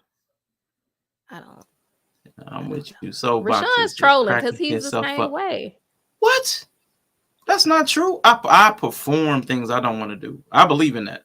I believe in taking one for the team. I'm gonna take one for the team. Oh, you'll take one for the team. Okay. Yeah, I've now listen. I mean, I'll take one for the team, but once again, there's an inner standard. I'm sorry, I be reading people energy. It's a lot of women who do stuff for like power plays, especially when you start entering into a family dynamic when you come into the picture as the woman who is potentially going to be this man's wife, or you are the wife. There is, for some stupid ass reason, is a lot of power dynamics that you have to navigate that I have just learned not to play into, and that's probably why I sound extreme, but I know better. Because I've seen it with my own family and my brother's wives coming, like not my mom, but like aunties. Like I've seen my brother's wives come into the dynamic and how the women in the family did this weird ass dominating. I don't even know what it is. It's just a thing. And I'm like, there's a lot of pecking order and hierarchy. I've seen that before too. But that's one of the reasons I think I would do it, because I do know that how I show up, like if it's a relationship, I'm dating someone or married to someone, I know how I show up in a social situation impacts her social standing and how she's viewed. You don't want to embarrass nobody. You don't want to, you know what I'm saying? I'm not going to embarrass you. Like I can be respectful. I'm not going to, I have ways of, you can softly enforce your boundaries. You can move a certain way to kind of soft. I mean, yeah, if a person cross, but a lot of people, they could pick up on it. Like there are some people who are like, okay, she's never volunteered to do it. She don't be in here. She don't comment on it. Like she's just not around. Obviously, this is not something she's interested in. If someone asks me directly, I'll be like, respectfully, like, no, I'm not really interested. It's not something I do. Now, if you want to start getting more like, you want to push the issue, well, now you're probably going to get this kind of energy. So there's always the different people. There's some people who kind of just gather from how you move that you're not interested and like kind of naturally observe you, like where you kind of go.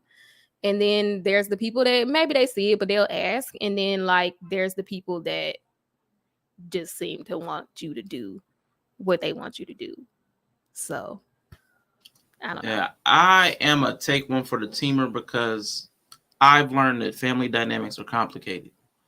And I know that me doing the thing that I'm best suited for may actually throw off a family dynamic that could set an entire chain of events off that would be unfortunate for all of us. So then you can just sit out.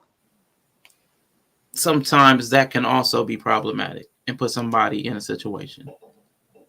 Like this, family dynamics and social dynamics are very complicated, and they do carry long-standing effects in people's lives. So I get what you're saying completely. I get what you're talking about with standing your ground. You don't have to be disrespectful, but I know that sometimes just having your own boundary in your own mind in some families is disrespectful. Yep. Yeah. So I'm totally with you. And I would kindly never join a family like that. Also. And that's something you got to know. Like if you're not willing to perform, like I said, there's certain men I dated, and it's not that anything big was wrong with them, but it was just like the performative aspect was very important to them and maybe to their family dynamics. And that's okay. I'm not villainizing it, but I just knew I wasn't finna be the one. So I wouldn't enter into a family where that was like high, you know, high up on like if she's a worthy wife. I wouldn't have made it, wouldn't want to be a part of it anyway, right? So I think some of that stuff tends to work out well. But I also don't think that's a space that most people feel like they have the ability to exist in. Are you right? Yeah, my mother-in-law didn't like me at first. She didn't understand me. I was an enigma. I was an enigma. I was very quiet. Actually, I was very quiet. I didn't say much about much, and I was respectful, polite, but I just didn't like. I didn't. Yeah, because I didn't like interject myself into stuff, and I don't have that. You know how some people like they come into the dynamics and they feel uncomfortable because they don't know the inside jokes or they don't know the culture. The family. Every family has like a culture. Like I didn't feel the need to interject myself. And if a joke went over my head, it just went over my head. Like I'm new here, you know. Like I never felt, you know, I never felt the need to interject myself. And I think for her, that was like weird. She was just like, why she just be over there? They'd be like, you okay? Yeah, like you're not a part. You're not making it. They feel like you're not making it. Putting the bid for attention. You're not putting yourself out there to join the group. So that's another that hierarchy. And I'm like that even with my stepdaughter. The first couple little while, I always let her kind of open up to me at her own pace, and I kind of like to observe people, so I don't force myself on. Like, you know how some people meet kids and it's like, oh yeah, you know, they really trying to, hey, you want some candy? Like all that weird trying to win you over stuff. I get you. Like I'm kind of that way too with kids. I kind of just observe them and let them observe me and just kind of decide if they are drawn to my energy naturally. And then usually after observing people for a while, you can kind of find a lane that you can kind of, you know, exist in within that dynamic without throwing off anything or without, you know, causing chaos, you know? So I think that actually probably is what more people should do, but they don't.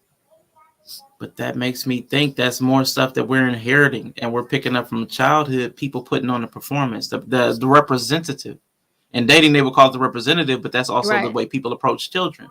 Yeah. It's a facade to try to incorporate them in something, but it's not the true them. And we learn that through childhood. They're presenting one way, they're another. And then we end up internalizing that dichotomy, that performance piece. And I've seen that. I've seen women who, when we weren't together, women who dated my husband, who they get in front of the kids. Hi, I'm this person and I'm that. But then I hear you over at the house cutting up, cussing everybody out. So it's like, okay, like you know how to perform really well, but you're actually a terrible person. Like, I mean, I've seen it in practice. It's like, or you meet the you know, I've known my husband for like, I don't know, since I was 18 now. But I've seen his sisters even date guys who they come to the dinner and they do all the nice, oh, he's so nice, he's nice.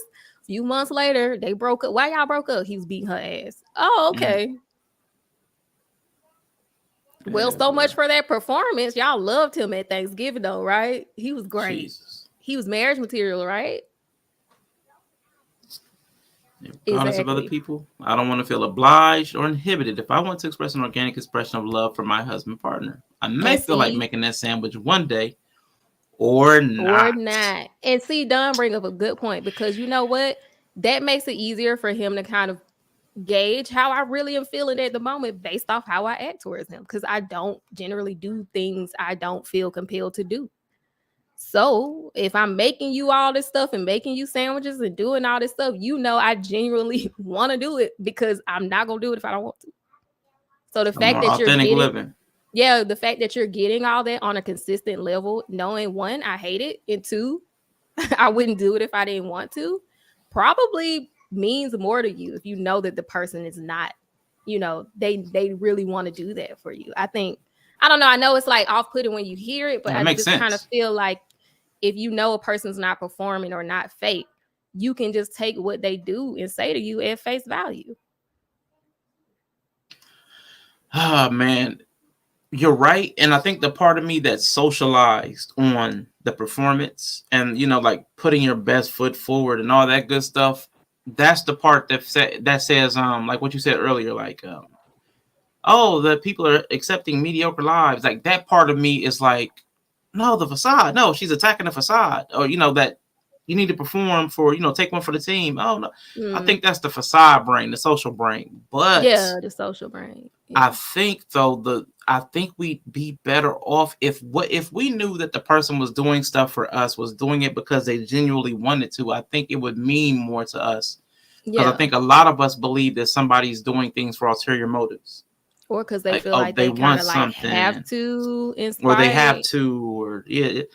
I think that's one way that a lot of us start to take for granted the things that our partners do because we think that they have to or something like that, as opposed to no, they chose to. Or and you would imagine know that, like getting all these acts of service or whatever, and they're not, you don't, because it's like that thing of like, oh, I can tell you what I want, but I would rather you kind of just observe me enough to know what I want.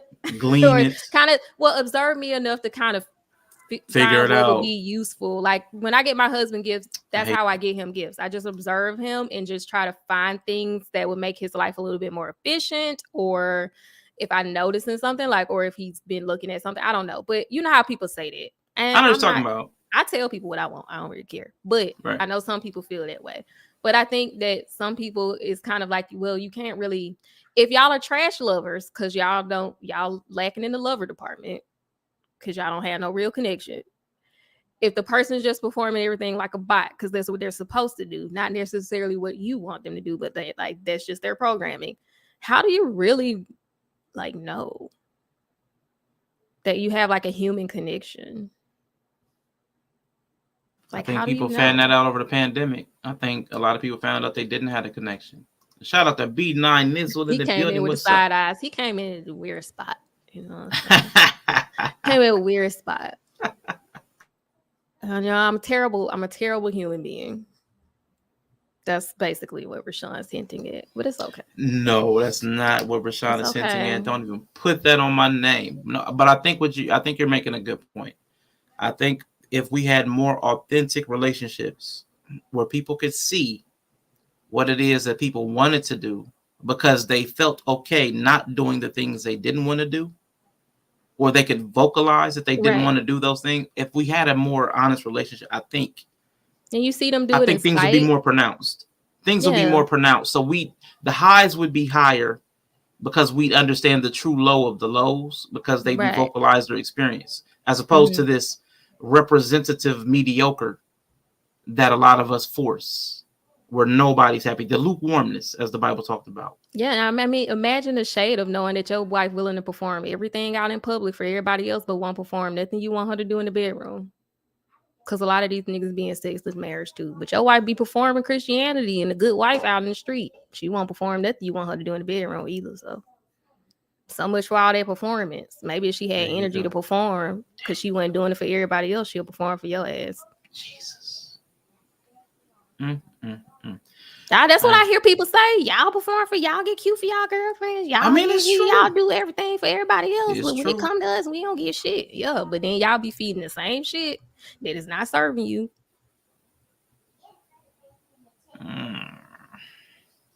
Oh yeah, eat it. Eat that. Nah, I'm gonna bring up how you and Shy Cutie admitted that was a true thing, and It's y'all true. might have even pulled on some of that. Y'all might even done some of that. Yeah. That's why I know that shit is like not valuable to you in general. Like, especially when you're younger and like, oh, your girlfriends are everything and like, oh, all this bullshit. Like, yeah, I know. That's how I know it's not something I feel the need to do at this point in my life. Because even when I was younger, like I said, I dated guys who wanted that performative thing. And yeah, of course I tried to acquiesce. But at the end of the day, I realized one, the performance, what you get from that wasn't useful or helpful. Two, it's not a space I like to be in. And three, it takes a lot of energy. And so I don't have energy for other things. So once again, like we were talking about, I'm at max capacity. So what's gonna go? Some gotta go. If you want me to take on something else, something gotta go. So if I can offload, I can be respectful. Respectful is a way of being. So you can be respectful, be yourself, but not be performative for people who have decidedly are outside of the realm of accountability, as y'all say. I don't perform for those people. Again, I get it.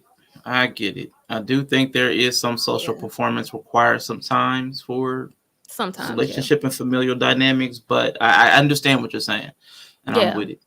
Yeah. But before we get up out of here, and Bree, again, thank you for the conversation. I do want to make sure that anybody who is tuning into the replay or the live, and make sure you go check out Kawaii Bree Can't Relates.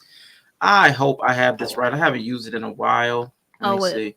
I know Marcus put it in the chat one earlier. I don't know if it's still working. I don't know. Maybe He did, but anyway, when is your next stream? I already know it's tomorrow. Yes, but when is your next stream? Tell everybody when your next streams are and all that good stuff. It's tomorrow. Maybe me and Shy talk about performing. We might talk about that. So it's tomorrow. It's what time? Look, I'm starting to get my own times mixed up. You're so consistent. Right. Tomorrow at 2 p.m. Central Standard Time. Me and Shy Cutie will be live on Kawaii Bree Can't Relate, and we'll be talking about we'll be live on Twitch too, so that works. But we'll be probably talking about this because I think it'll be interesting. I think Shy's a more we're like I said, we're a lot opposites. So I think she's more willing to do the performative aspect. So we'll talk about that tomorrow, I think. And then after that, I'll be live on Sunday for Otaku Talk. I don't know what we're gonna talk about. It's so much bad TV right now. So we might talk about Last of Us though. Which the second episode is out. So you said The Last of Us is out? The Last of Us is good. Of Last of Us. Yeah. So we're probably gonna watch it. Yeah. Talk about it. So yeah, check that out tomorrow and we'll see what comes out of the conversation because wife life advice be interesting. But no, thanks for having me. No, that was our show anyway. But before you dip, you gonna stick around. I just thought about that. Double salute, Sim in the building. Of course, it comes up on YouTube. There we go. Double salutes. What's up, Sim in the building, man? Good looking out, my guy. I want to make some acknowledgments real quick. We got. She said the nigga so got cash app. Cash app. Cash app. She don't make a move without cash app. Cash app. Cash app. Send that money over to her ass app. Thank you for the cash apps from Candid and Nova Rain. That was on the last stream that I did. Wanted to thank you both. I forgot I had that little video in there for cash apps, but thank you so much for the cash apps. Wanted to make sure I shouted both of you out. Thank you for the love, the support, and the viewership. And Bree, next ISM show. I haven't been having these isms. The isms. I don't know if. Yeah, because I wait till the last minute. Well, yeah, we have been doing them based off like popular stuff that came up throughout the week. If we were talking about it, everybody was talking about it in Discord. Sometimes we'll kind of get an ism from that, which is cool. They like if something come up. We never did the Dark Triad isms. Yeah. Well, let's just say let's just say that now. Let's do that. That's a little dark though. I mean, I don't know that it's necessarily dark, even though it's called the Dark Triad, but it's what people are I would say misdiagnosing, or people are using a lot of terminology that's not really fitting because they're talking about traits, but they'll say that somebody is a something, kind of like you were talking about with the Stoic. Right. You have a Stoic affect, but you're not a Stoic, the big capital S, small s. Right. But a lot of people are using narcissist as like a clinical term when they're just saying they have a narcissistic trait. Right. Which is probably selfishness or something like that. Self-centeredness doesn't necessarily mean narcissistic. Exactly. So let's just have that on the books now. So next week we'll be talking about the Dark Triad: narcissism, Machiavellianism, and psychopathy is the third. Even though it's not an ism, but it's part of it. It's not an ism. Yeah. So Machiavellianism, psychopathy, and narcissism will be the three traits that we'll be discussing next week. My next stream actually should be in a couple of hours on Twitch. I don't know if me and Yella decided which one we're going to do it on, his or mine, but we'll be doing another versus battle, which we, play music back and forth kind of battle. That was fun. So if you are on Twitch and you like music, come on over to Twitch, hang out with us at 8 p.m. Eastern, 7 Central. I want to acknowledge everybody that came through. I appreciate all of you. So it's all love, Bree. Great conversation. Thank you, Dawn. Thank you, everybody else that was rocking out in the chat. I appreciate it. Pick now. Let me do it, man. Because your audio. Pick now. What he's saying? Pick now. I'll do it. I'll do it. Okay. It'll be on me. It'll be on me. You know, Yellow be over there with MacGyver streaming. So. Yeah. All right. That makes sense. You're right. You're right. All right. You're right. Jesus. Yeah, you're right. All right, so I'll do it. It'll be on my Twitch channel, Critically Drinking on Twitch. We'll have a versus battle, and I guess we'll probably we'll let the chat pick a genre. Yeah, we want to do classical music. Classical music? No, I'm just kidding. I'm just kidding. Classical? Drake? Yeah, we're not going to do that. But that is it for us, y'all. Come check us out next week on the Ism Show. Check Bree out tomorrow for Wife Advice. There you go. Sunday on Otaku Talk. Me on Twitch. Me and Yellow on Twitch later on. Yellow on Twitch every day, 3 times a day. Beat making, video games, chit chatting, wrestling. Check Yellow out because the coffee pot got him always on. This man is stimulated, so Twitch is always brewing. I didn't like that word. Okay, fair enough. Put a pause on that pot. But we are getting ready to head out, y'all. I really appreciate each and every one of y'all for taking y'all's time. But we are about to get up out of here. 7 Central, 8 Eastern. Yes, 7 Central, 8 Eastern. And Bree said, I beg your pardon. I beg your pardon. Shout out to Umar. Shout out to Umar. Peace, y'all. So, what is this ism? Here's the answer to your problems. Dr. Utopia's sensational new discovery, ISM. ISM will cure any ailment of the body politic. It's terrific. It's tremendous.